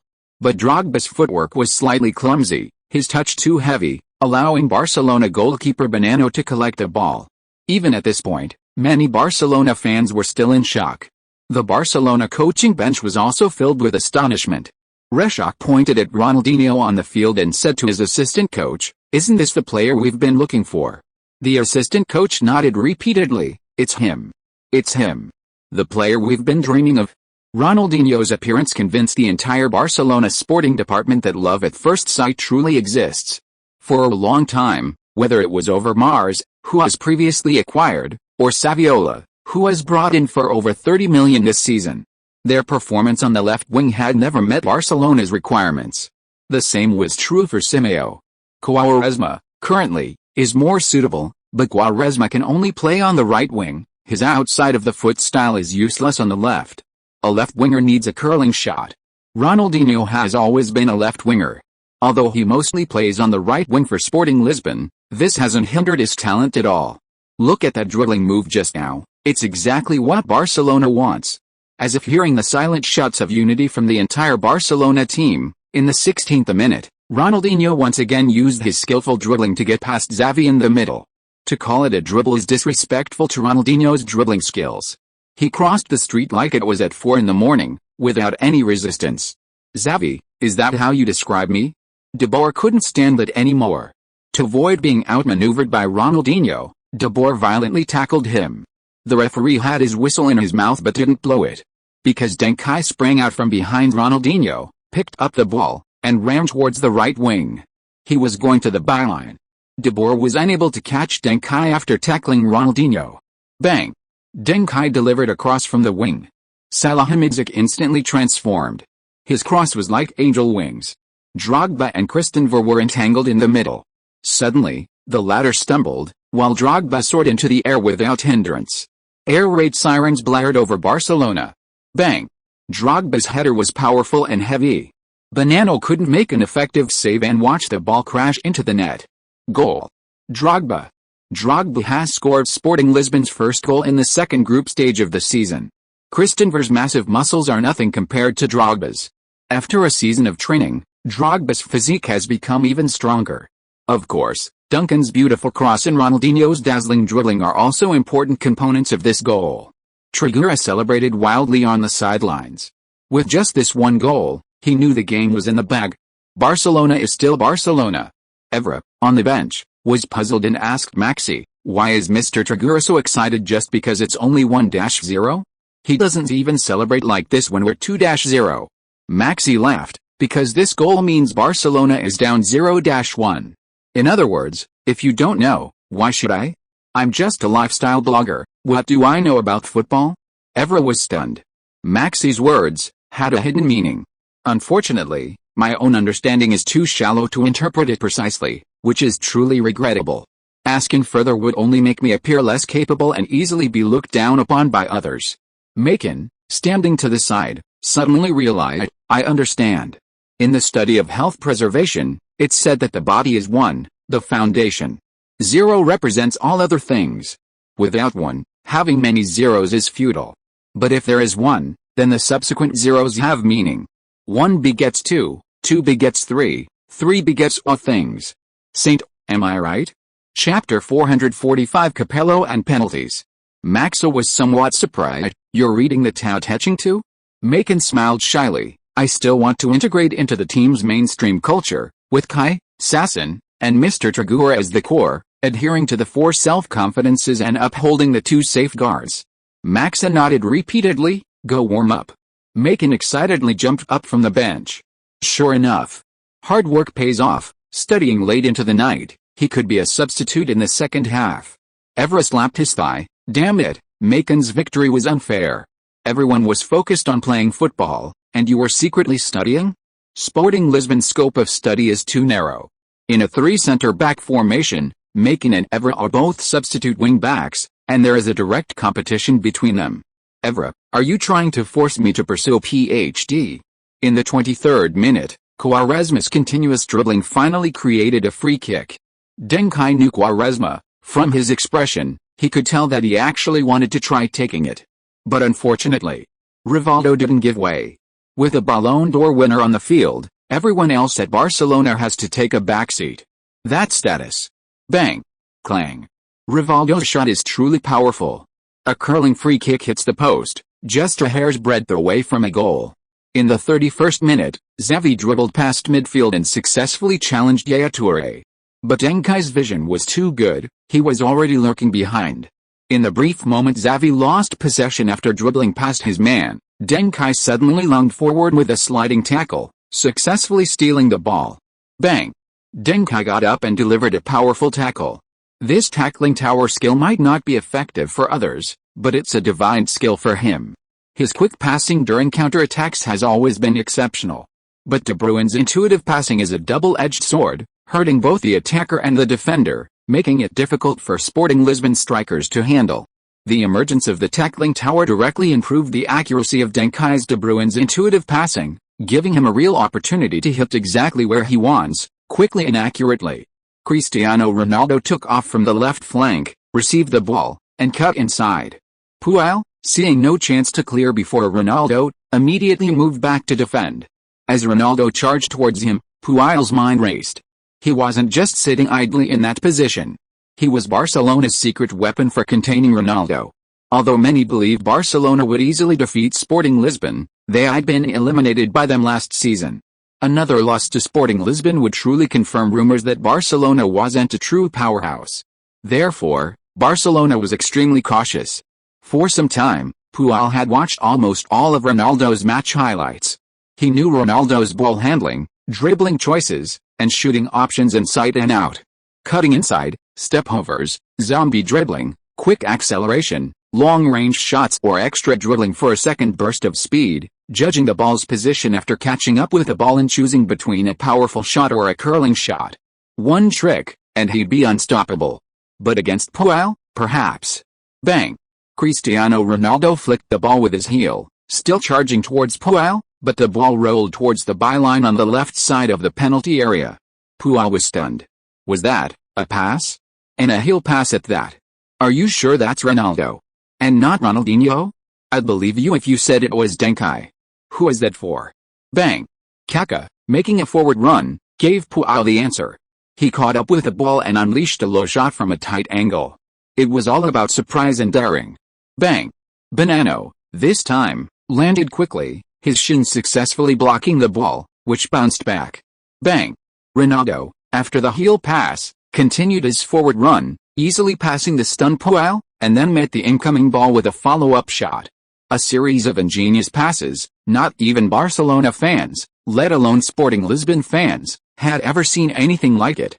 Are you sure this isn't an Arsenal match? Aren't those two players on the field Pires and Henry? Goal. 2-0. Sporting Lisbon scores again. Ronaldo and Kaká combine to extend the team's lead. If the connection between Ronaldo and Duncan is the CD connection, the connection between Duncan and Kaká is the DK connection. Then the connection between Kaká and Ronaldo, I would call it Capello Ronaldo. Besides Duncan, Kaká is perhaps the first player who can make Ronaldo make multiple passes. His sunshine seems to have magic, illuminating that gloomy Madeira boy. Ronaldo, CNM. One pull and one step? Then Roman coach Fabio Capello, first of all, I am a famous Italian coach. Secondly, your combination name is very well chosen. The Barcelona players were a little embarrassed. How could this be? What happened to Sporting Lisbon becoming weak? This doesn't feel weak at all. In fact, it's even more difficult to play than last season. In the 45th minute, Ballon d'Or winner Rivaldo played his core role, delivering a wonderful through ball. Quaresma cut inside without the ball, controlled it, moved laterally, and forcefully created shooting space, curling a shot into the net before Vidic could catch up. The Barcelona fans were instantly energized. However, the cheers subsided as the referee signaled offside for Quaresma. In the second half, Barcelona still struggled to create any real threat in front of Sporting Lisbon's goal. Kluivert is undoubtedly an excellent center forward, and Saviola and Quaresma are certainly excellent wingers, but Barcelona has never favored crossing from the wings. And attacking through the middle proved too difficult for the Sporting Lisbon team. Of course, this was also related to Guardiola's deep understanding of Barcelona's attacking habits. This cunning player consistently blocked Barcelona's through balls, displaying remarkable shrewdness. In the 65th minute, Quaresma and Giovanni executed a series of 1-2 passes in the middle, creating a brilliant combination. Finally, Quaresma dribbled into the penalty area. Pepe rushed back from the wing to provide cover, but his tackle was too forceful, bringing Quaresma down. The referee showed a yellow card and a penalty. Quaresma scored again. So far, he's Barcelona's most outstanding player. Quaresma also has a knack for playing against Sporting Lisbon. Almost every player on this defensive line couldn't stop Quaresma one-on-one. After all, he's the star player, his status gives him an advantage, and he automatically becomes a level above his former teammates. This is a very common phenomenon in football. Kluivert stood at the penalty spot. He and Rivaldo took turns taking penalties. Today it was his turn. But 10 seconds later, Kluivert helplessly clutched his head. He missed the penalty. Schmeichel put a lot of pressure on Kluivert. The score remained 2-0. Whistle. On the sidelines, Trigura made a substitution. Macon replaced Guardiola. If you are listening to this novel on a channel other than Fanfic World, it means it was downloaded and re-uploaded without effort. We warmly invite you to visit our channel, Fanfic World. There you will find the original version of this story and many other novels of various genres. We look forward to seeing you dive into a world of incredible novels. Chapter 446 Liking Barcelona is because I want to join Arsenal. Evra replaced Pepe, who had received a yellow card. Sporting Lisbon switched to 4-4-2 formation. Duncan and Yaya Touré formed the midfield duo. Kaká and Ronaldinho played as left and right wingers respectively. This formation strengthened Sporting Lisbon's defense, providing better protection on the flanks. In the center, Duncan's coverage was far superior to Guardiola's after 60 minutes. Touré, I'll move to cover the entire backfield, you fill the gaps I leave behind, Duncan told Touré, outlining the main tactic going forward. You need to pay close attention to protecting what's behind me. Touré nodded. In this way, Duncan and Touré implemented a double sweeping attack tactic in the backfield. This kind of movement is very risky. If the two defensive midfielders overlap, it's easy for the opponent to break through. But Duncan's vision and defensive positioning almost never makes such mistakes. Touré's running ability combined with Duncan's instructions provides double insurance. Similarly, Barcelona also took the opportunity to make a substitution. Overmars replaced the underperforming Argentine winger Saviola. Barcelona veteran Luis Enrique replaced Giovanni. Former Valencia all-around midfielder Steven Gerrard replaced Xavi. Giovanni was visibly unhappy when he was substituted, feeling he deserved more playing time, especially since Quaresma was still on the pitch. Gerrard, however, looked somewhat bitter. 2 years ago, he was one of the most sought-after young midfielders in Europe. But over the past year, he hasn't found his form at Barcelona. Since the first half of this year, he's been relegated to the bench. This season, his role has been purely substitute, and not even high in the pecking order. His once glorious career seems destined to be ruined. Ironically, Liverpool's Gerrard entered his prime after Barcelona's Gerrard's slump, as if his luck had been stolen. It's truly uncanny. Is it possible that only one person named Gerard can be truly exceptional? 77th minute, Deng Kai suddenly surged forward, providing Ronaldinho with a 1-2 pass, and then made a run down the right flank, distracting De Boer. Ronaldinho seized the opportunity, dribbling past De Boer with a powerful touch. After drawing Christenver out of position, he cut back to Ibrahimovic. With space to shoot, Ibrahimovic deftly let a ball pass through, fooling Christenver and Barcelona goalkeeper Bonano, who were trying to block the shot. The ball rolled towards the left side of the penalty area, where Ronaldo, having already shaken off Puel, unleashed a powerful shot. A more difficult shot towards the near post. Swish. The ball nestled into the goal, creating a white splash. Goal. A brace. Ronaldo's shot was beautiful. However, the biggest credit for this goal goes to Ronaldinho and Ibrahimovic. Ronaldinho rarely makes such sharp passes, this time he didn't hold on to the ball too long. As for Ibrahimovic, he's an unpredictable player. In some matches, he desperately wants to score, but in others, like this one, he doesn't even seem interested in an assist. He's not a statistic-driven player, goals and assists aren't his pursuit. He pursues flair. Ronaldinho's arrival has further amplified this characteristic in Ibrahimovic. He's playing with an increasingly artistic flair. A 1.95-meter tall artist with the ability to play the violin. 3-0. Sporting Lisbon has killed the game. Barcelona can't catch up. So, after 2 rounds, all 4 teams in Sporting Lisbon's group have 3 points. Sporting Lisbon has a goal difference of -1, Barcelona has a goal difference of -1, Arsenal has a goal difference of 0, and Juventus has a goal difference of +2. Barcelona is at the bottom of the group due to head-to-head results, while Juventus is at the top. Ultimately, the score remained unchanged. Sporting Lisbon secured their first victory in the second group stage of European competition. This was a decent result. After the match, Cristiano Ronaldo, the man of the match, stated in an interview, "My passing has always been sharp, I just don't use it often. Those who say I can't pass clearly haven't watched my games." Sporting Lisbon's die-hard fans were baffled. "It's precisely because we've watched so much that we know you really can't pass." Besides Ronaldo, Yaya Touré, who also performed well in the match, was interviewed by the media. Before the game, some Barcelona fans released a clip of Touré telling the media during his trial with Arsenal, "My favorite team, I like Barcelona. Since we can't beat you, we'll annoy you.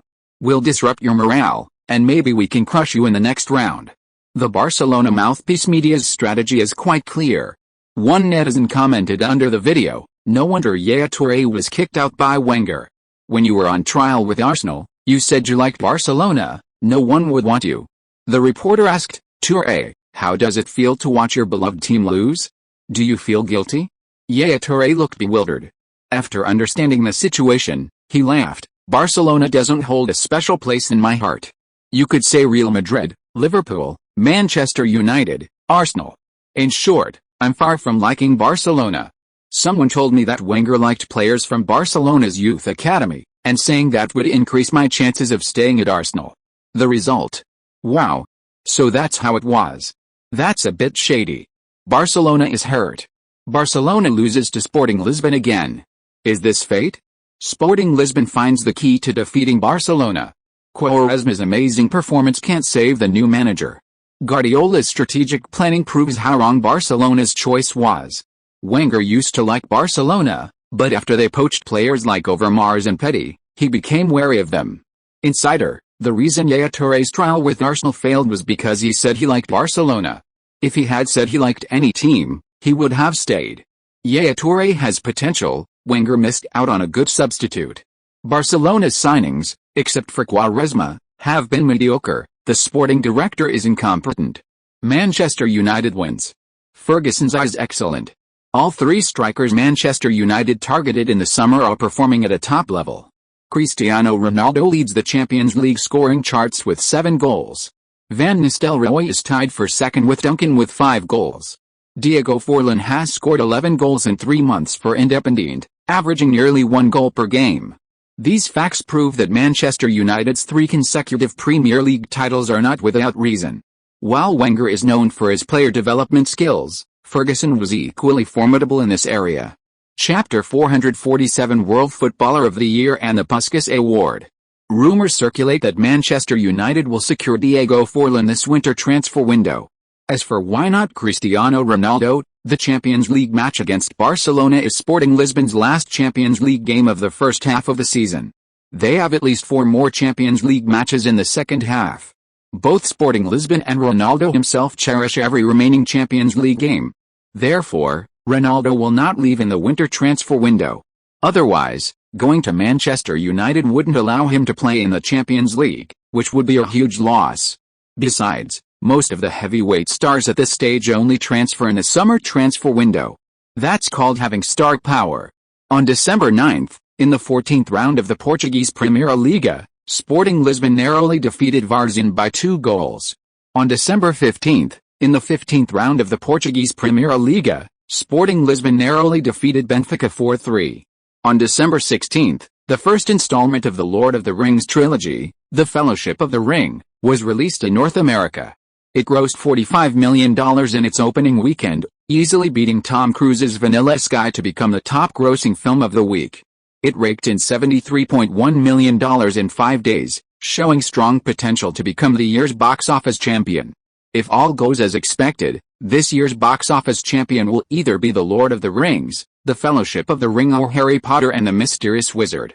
On December 20th, the FIFA World Player of the Year award ceremony was held. This year's 10th place winner is quite surprising, as it's Deng Kai. He received both the World Player of the Year and Ballon d'Or awards in the same year. The reason it's surprising is because the World Player of the Year award has a lag effect.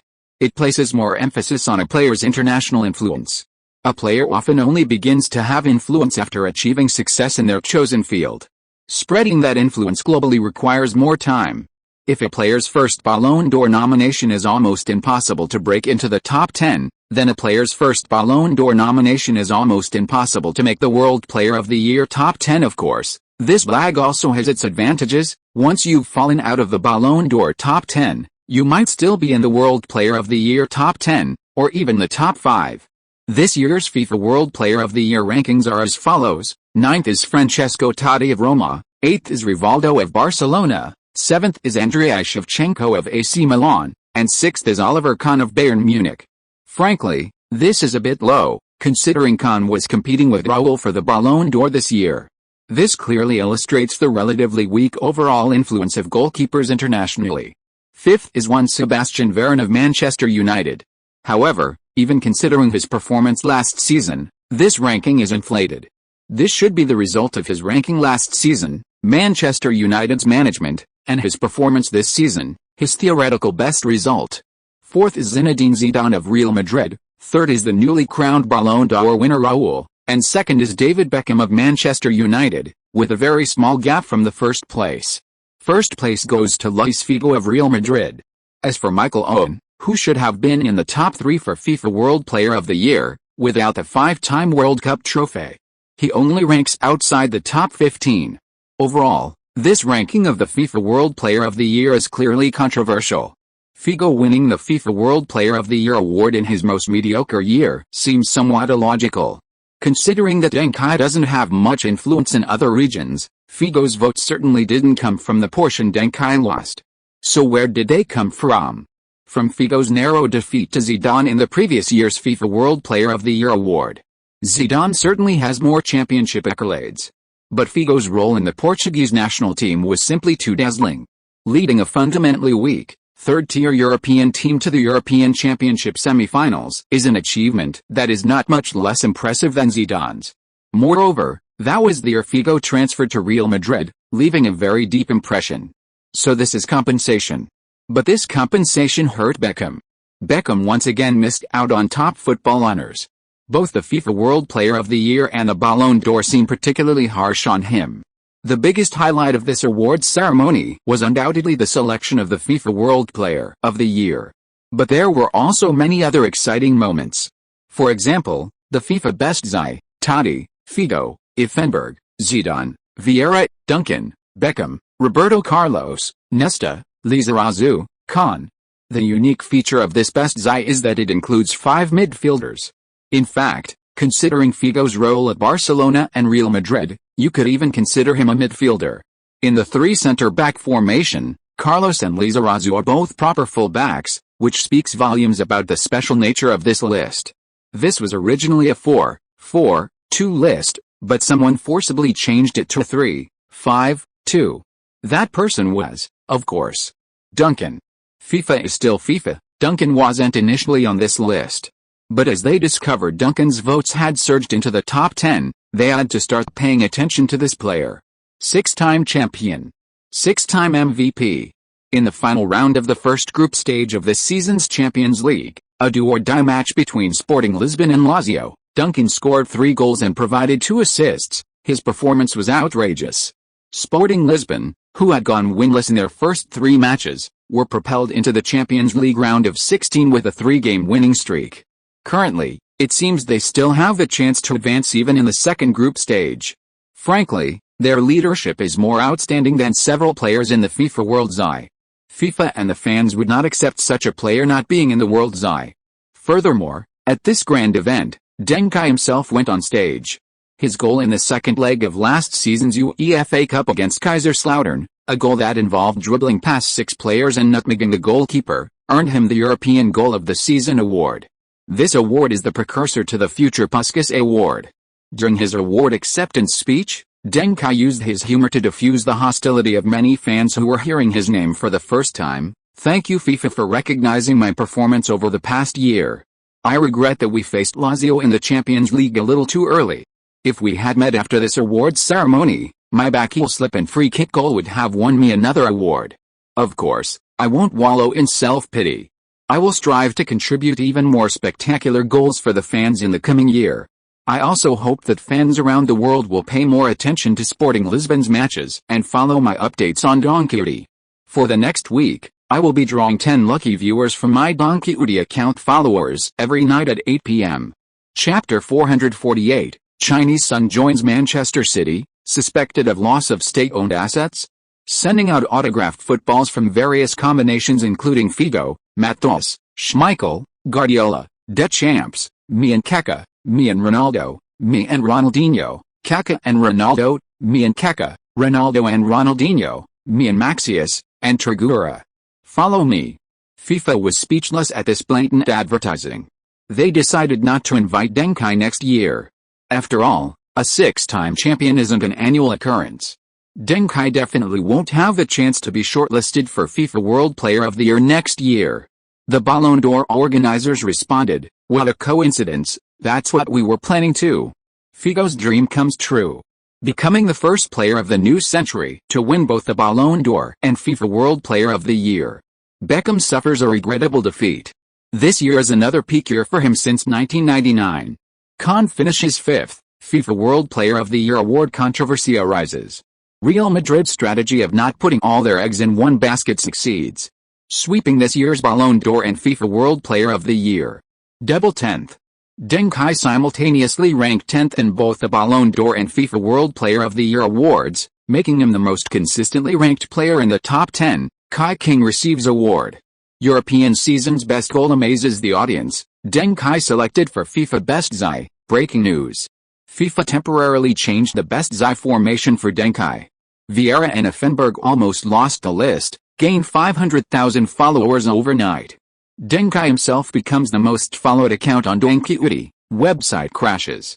Overwhelming fan influx causes Donkey servers to hit for the first time. Donkey President Zhang Yunzhu, "We apologize for not being able to provide the best service to global fans. We have permanently expanded our servers and are striving to prevent further downtime.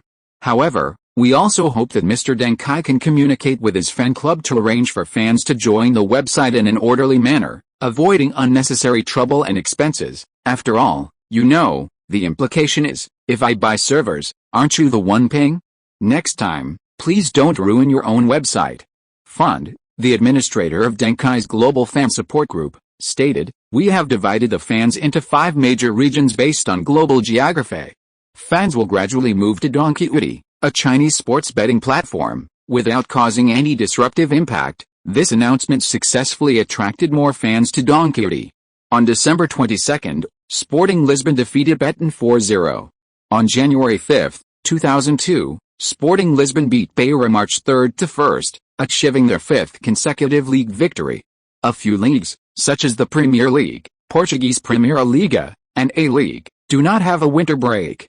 However, the Portuguese Primeira Liga's winter transfer window has already opened. According to Trigura, Sporting Lisbon is not making any major moves this winter. They intend to keep their players until the summer to sell them for high prices. They also want to bring in their best young players in the summer. Those acquired in the winter transfer window are generally second-rate. Sporting Lisbon is currently in high demand and has no shortage of young players willing to come. They are no longer the struggling club they were 3 or 4 years ago, scrambling to acquire leftover players from Benfica and Porto. On January 12, Sporting Lisbon clashed fiercely with Mourinho's Porto in the league, ultimately drawing 2-2. Sporting Lisbon missed their chance to climb to the top of the table, remaining behind Porto. On January 20, in the 19th round of the Portuguese League, Sporting Lisbon defeated Nordsjælland 5-2. This wouldn't normally be bad news. However, the news was that Porto's schedule meant that after playing Sporting Lisbon, they faced Benfica.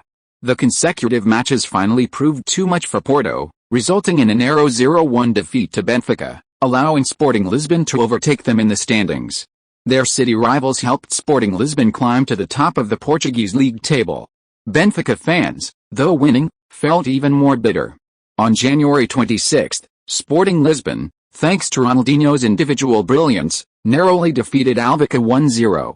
At the end of January, the Mansare Group's takeover of Manchester City was finally completed. Mansare officially took over Manchester City. At this moment, Manchester City was fifth in the English Second Division. Promotion was possible, but not very likely. However, it should be noted that the top 6 teams in League One, before the championship existed, were very close in points, essentially forming the leading group. The English winter transfer window still had some time, but Manchester City fans weren't irrationally demanding that Mansare bring in superstars. They knew that Mansare's real moment would come this summer. If they could bring in 2 or 3 star players, even one with a significant name, Manchester City fans would be satisfied. Only irrational fans would fantasize that Manchester City could quickly build a Galacticos-like team comparable to Real Madrid. Any club chairman who makes such a claim is either a Wall Street fraudster or a Silicon Valley fraudster. On February 2, Sporting Lisbon defeated Leiria 3-1. On February 10, Sporting Lisbon's form fluctuated, with young players experiencing a cooling-off period and a collective decline in performance. Ultimately, they conceded 2 own goals, allowing Gil Vicente to equalize. This forced Trigura to include veterans Methalis and Guardiola in the starting lineup again. Previously, considering the veterans' fitness issues, they had been rotated out for rest. February 16 was another Lunar New Year day for Chinese football fans. Dalian Shide Football Club player Sun Jiahe joined Manchester City, 4th in the English League One standings, for a record-breaking transfer fee of €3.26 million. This broke the transfer fee record for Asian players, surpassing stars from Japan, South Korea, and West Asia. All of Asia began to pay attention to this Chinese player who had previously played for Crystal Palace in England. Because his name on his jersey was Sun Jiahe earned the nickname Chinese Sun. However, domestically, many people initially thought Sun Jiahe had joined Manchester United. It turned out he had only joined Manchester City. The Football News thus offered a sarcastic commentary on the transfer. Last summer, Fan Ziyu rejected Liverpool's offer to join Dundee FC in the Scottish Premiership to secure his time with the national team. What patriotism! At the end of last season, Eintracht Frankfurt was relegated from the Bundesliga to the 2. Bundesliga. Yang Chen could have sought to leave, but he insisted on staying with Frankfurt through thick and thin. What a heroic spirit! Yet Sun Jiahe, on such a glorious day as China's qualification for the World Cup, lowered himself to join a mere English First Division. This greatly diminishes the international standing of Chinese players. He not only disgraced himself, but he also disgraced all Chinese people. He made the world look down on Chinese football. He is a sinner against Chinese football. Chapter 449. 2 more people signed due to temperature difference. Chinese players can no longer fetch high prices because of Sun Jiahe. This statement from Football News, the largest football publication in China, immediately misled many fans with relatively simple minds, especially when compared to Fan Ziyu and Yang Chen. But in reality, these 3 situations are completely different, and even if they were the same, aren't Fan Ziyu and Yang Chen currently playing in the second division? What's wrong with Sun Jihye playing in the second division as well? Faced with immense public pressure, Sun Jihye's family was the first to succumb. Some relatives and friends even called him, accusing him of being a traitor, saying his actions had led to a future where all Chinese players would have no market value. This was a loss of state-owned assets. Sun Jihye found it difficult to explain these things, and even he himself might not have fully understood them. It wasn't until Zhang Yunzhu, president and editor-in-chief of Deng Kai, who was involved in the Sun Jihye transfer saga, published a headline article titled "How Long Will This Deception Continue?" revealing the value of Chinese players through Sun Jihye's transfer to Manchester City. We have consistently misjudged the value of Chinese players.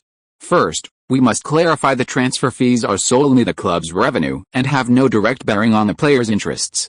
In the early days, player values were generally low, but due to exchange rate fluctuations between foreign and Chinese currencies, Chinese clubs could reap considerable profits from selling players. However, with the development of the European football economy and the shift of the world's football center from Italy to Spain and England, player values skyrocketed. Vieri, Ronaldo, Figo, Zidane, Buffon, Mendieta, Varane, and so on. Some domestic clubs naturally projected this inflation onto their own players in a delusional way. For example, previously, my top player sold for €100,000, while your top player sold for €1 million. Now, your top player is €70 million, so proportionally, my top player should be €7 million. Even considering our players' strong performances in the Premier League and Bundesliga, compared to players with similar statistics, their value should be around €15 to €20 million. So when foreign teams want to buy players from our clubs, they immediately ask for €3 to €5 million. But what's the reality? The cheapest player back then was €100,000, and the cheapest player now is still €100,000. Sporting Lisbon even had several starting players acquired for less than €100,000. The ceiling for player valuations has indeed risen significantly, but the floor hasn't increased accordingly. If clubs use the floor value of players to judge the increase in the ceiling value, the only result is that the whole world knows Chinese players are overvalued. In the long run, no team in the top 5 leagues will want Chinese players anymore. A player costing over $3 million is considered cost-effective among players who haven't proven themselves in top European leagues, but it's definitely not a low price. I know some will say that there are South American talents who are sold for 10 or 20 million, like Ronaldinho and Saviola. But those are talents. Sun Jihye is 10 years younger. I think Manchester City would be willing to pay €5 to €10 million for him. Don't be led by the nose by some greedy domestic football clubs. And don't close the door on Chinese players' path to European football because of this.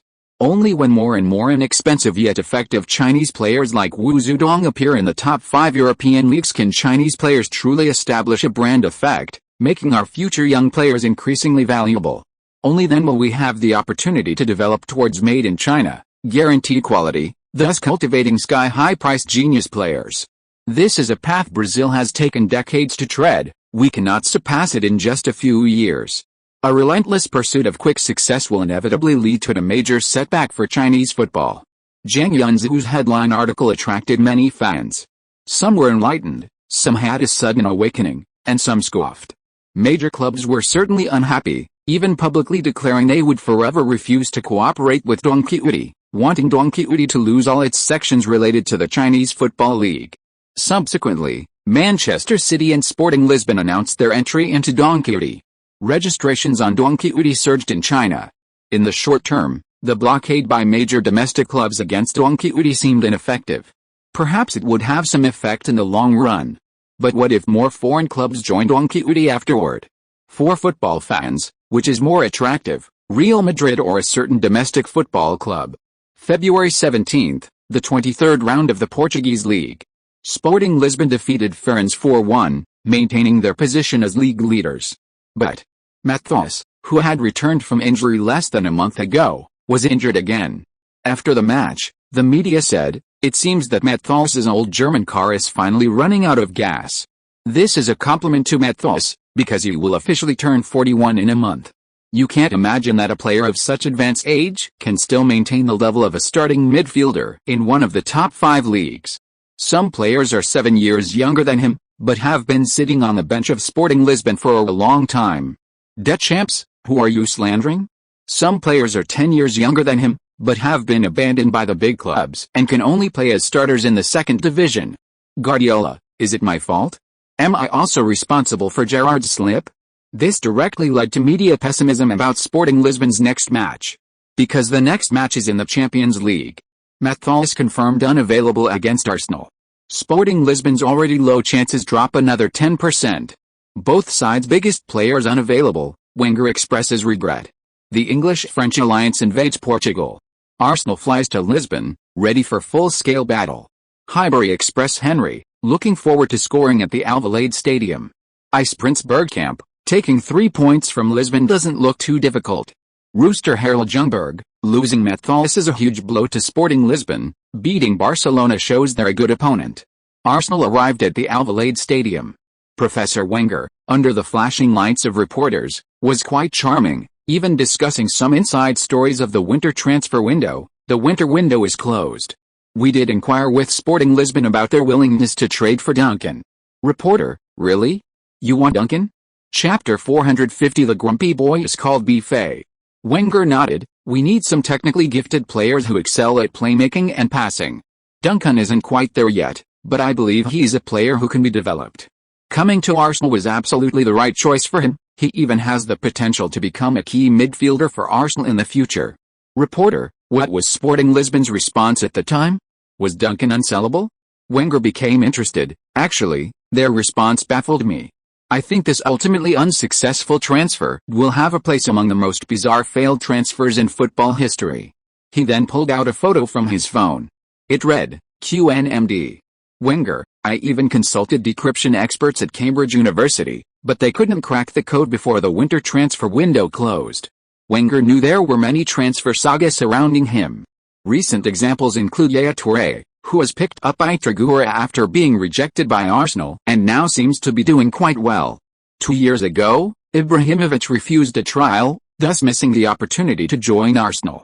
There may be many more classic examples in the future. But this QNMD is definitely one of them. But what exactly does it mean? Fuck you, Mayor? A young fan wearing a Sporting Lisbon number 7 jersey exclaimed in surprise. Wenger looked puzzled. Are Sporting Lisbon fans really that rude? The young fan shrugged. I'm just explaining what that means. It's the initials of the Chinese phrase go to hell. Chinese characters are divided into Hanzi and Pinyin, so this is the Pinyin abbreviation. Deng Kai says this when he's extremely angry. Early on, when he was in the youth academy playing for Benfica, he said this. Last year in the UEFA Cup against Barcelona, if you noticed Pepe's flying kick at Tabor, Deng Kai said that too. I think that's Sporting Lisbon's response to Arsenal's offer for Deng Kai. By the way, how much was your offer? 30 million euros or 25 million euros? Wenger said, we have a strong attraction for young players. We can make young players into world-class superstars at Arsenal. Deng Kai still needs to be developed. Putting aside his 5-time champion honors, he's essentially still a starting midfielder for an average team in one of the top 5 leagues. Young fan, it can't be less than 20 million, right? Come on, Viana and Quaresma are both over 20 million. This will make it hard for Duncan to save face. Wenger smiled shyly. 20 million euros. Young fan, that shouldn't be the case. Although this price is far below Duncan's true value, it's still within the mainstream understanding of the bottom line, and shouldn't make the team so angry. Wenger, 20 million euros, take Ronaldo and Duncan as a package deal. The young fan fell silent. I'll F yourself. The young fan suddenly swung his fist and charged at Wenger, but unfortunately, he was stopped by Arsenal's assistant coach. The coach lifted him up, and he continued to hurl insults. Your offer insults both Duncan and Ronaldo. I'm going to fight you. As a future member of the Duncan Global Fan Club, I will never forgive you. I'll beat Arsenal every time I see them. This incident made headlines that very day. And that afternoon, the young boy who was the protagonist even appeared at Sporting Lisbon's youth academy, Alcochete. At 8 years old, he wanted to join Sporting Lisbon's youth academy. Sporting Lisbon gave him the green light, but he still failed the U9 trial and ultimately left disappointed. Before leaving, however, he received a signed football from Font. Font thought the boy had great potential and allowed him to join the fan club. But the boy was a bit presumptuous. He actually wanted a signed football from Deng Kai. Font, feeling embarrassed, went to Deng Kai himself to ask for it. Deng Kai always planned carefully about his autograph items and wouldn't just sign footballs for anyone, lest the supply exceed demand and create a Guardiola phenomenon. That would be too embarrassing. Okay, young Master Kai, I told you it wouldn't work. Your signature wouldn't be so easily given away.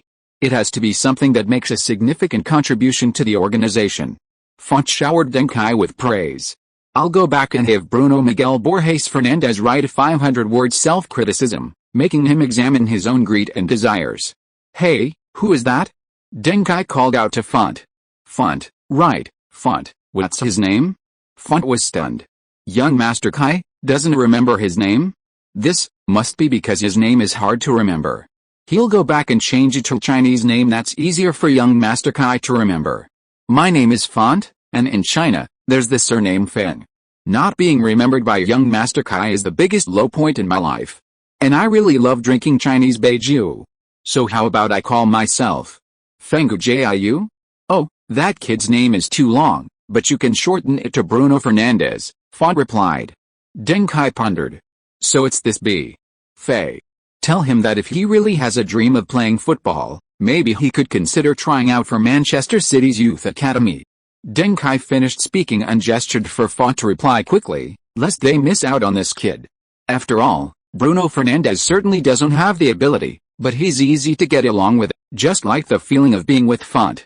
Deng Kai had just arrived at the training ground when he ran into Ibrahimovic again. The tall guy seemed a little hesitant, as if he had something to say. I'll go and apply to Mr. Trigura. Get ready to start in tomorrow's game. Deng Kai didn't even linger, coming and going with a flourish. Ibrahimovic was dumbfounded. This young man, Deng Kai, is too pretentious. Too cool. Did I just say anything to young man Deng Kai? Ibrahimovic asked Font. Font shook his head. You didn't say anything. Ibrahimovic, then how did he know I wanted to start in the next game? Font smiled mysteriously. The cicada senses the coming wind before it even stirs. That's what the Chinese call the realm of a sage. You think Kaizi is just a joke? Font. Marxa, who was passing by, said seriously, don't use that title lightly. Kai is very low-key. Kaizi is too ostentatious. Font nodded repeatedly. Student understands. Low-key, low-key. On February 19th, in the third round of the second stage of the Champions League group stage, Sporting Lisbon hosted Arsenal. Before the match, Don Quixote officially announced that Premier League giants Arsenal had launched their official website. This directly triggered a second wave of fan registration frenzy in China. This made other domestic football publications quite envious. End of this chapter. Thank you so much for reading until the end. Don't forget to give it a like. Looking for more exclusive content and immediate access? Subscribe to our Patreon. Remember, every like, subscription or donation encourages us to continue. Thank you all. See you in the next video.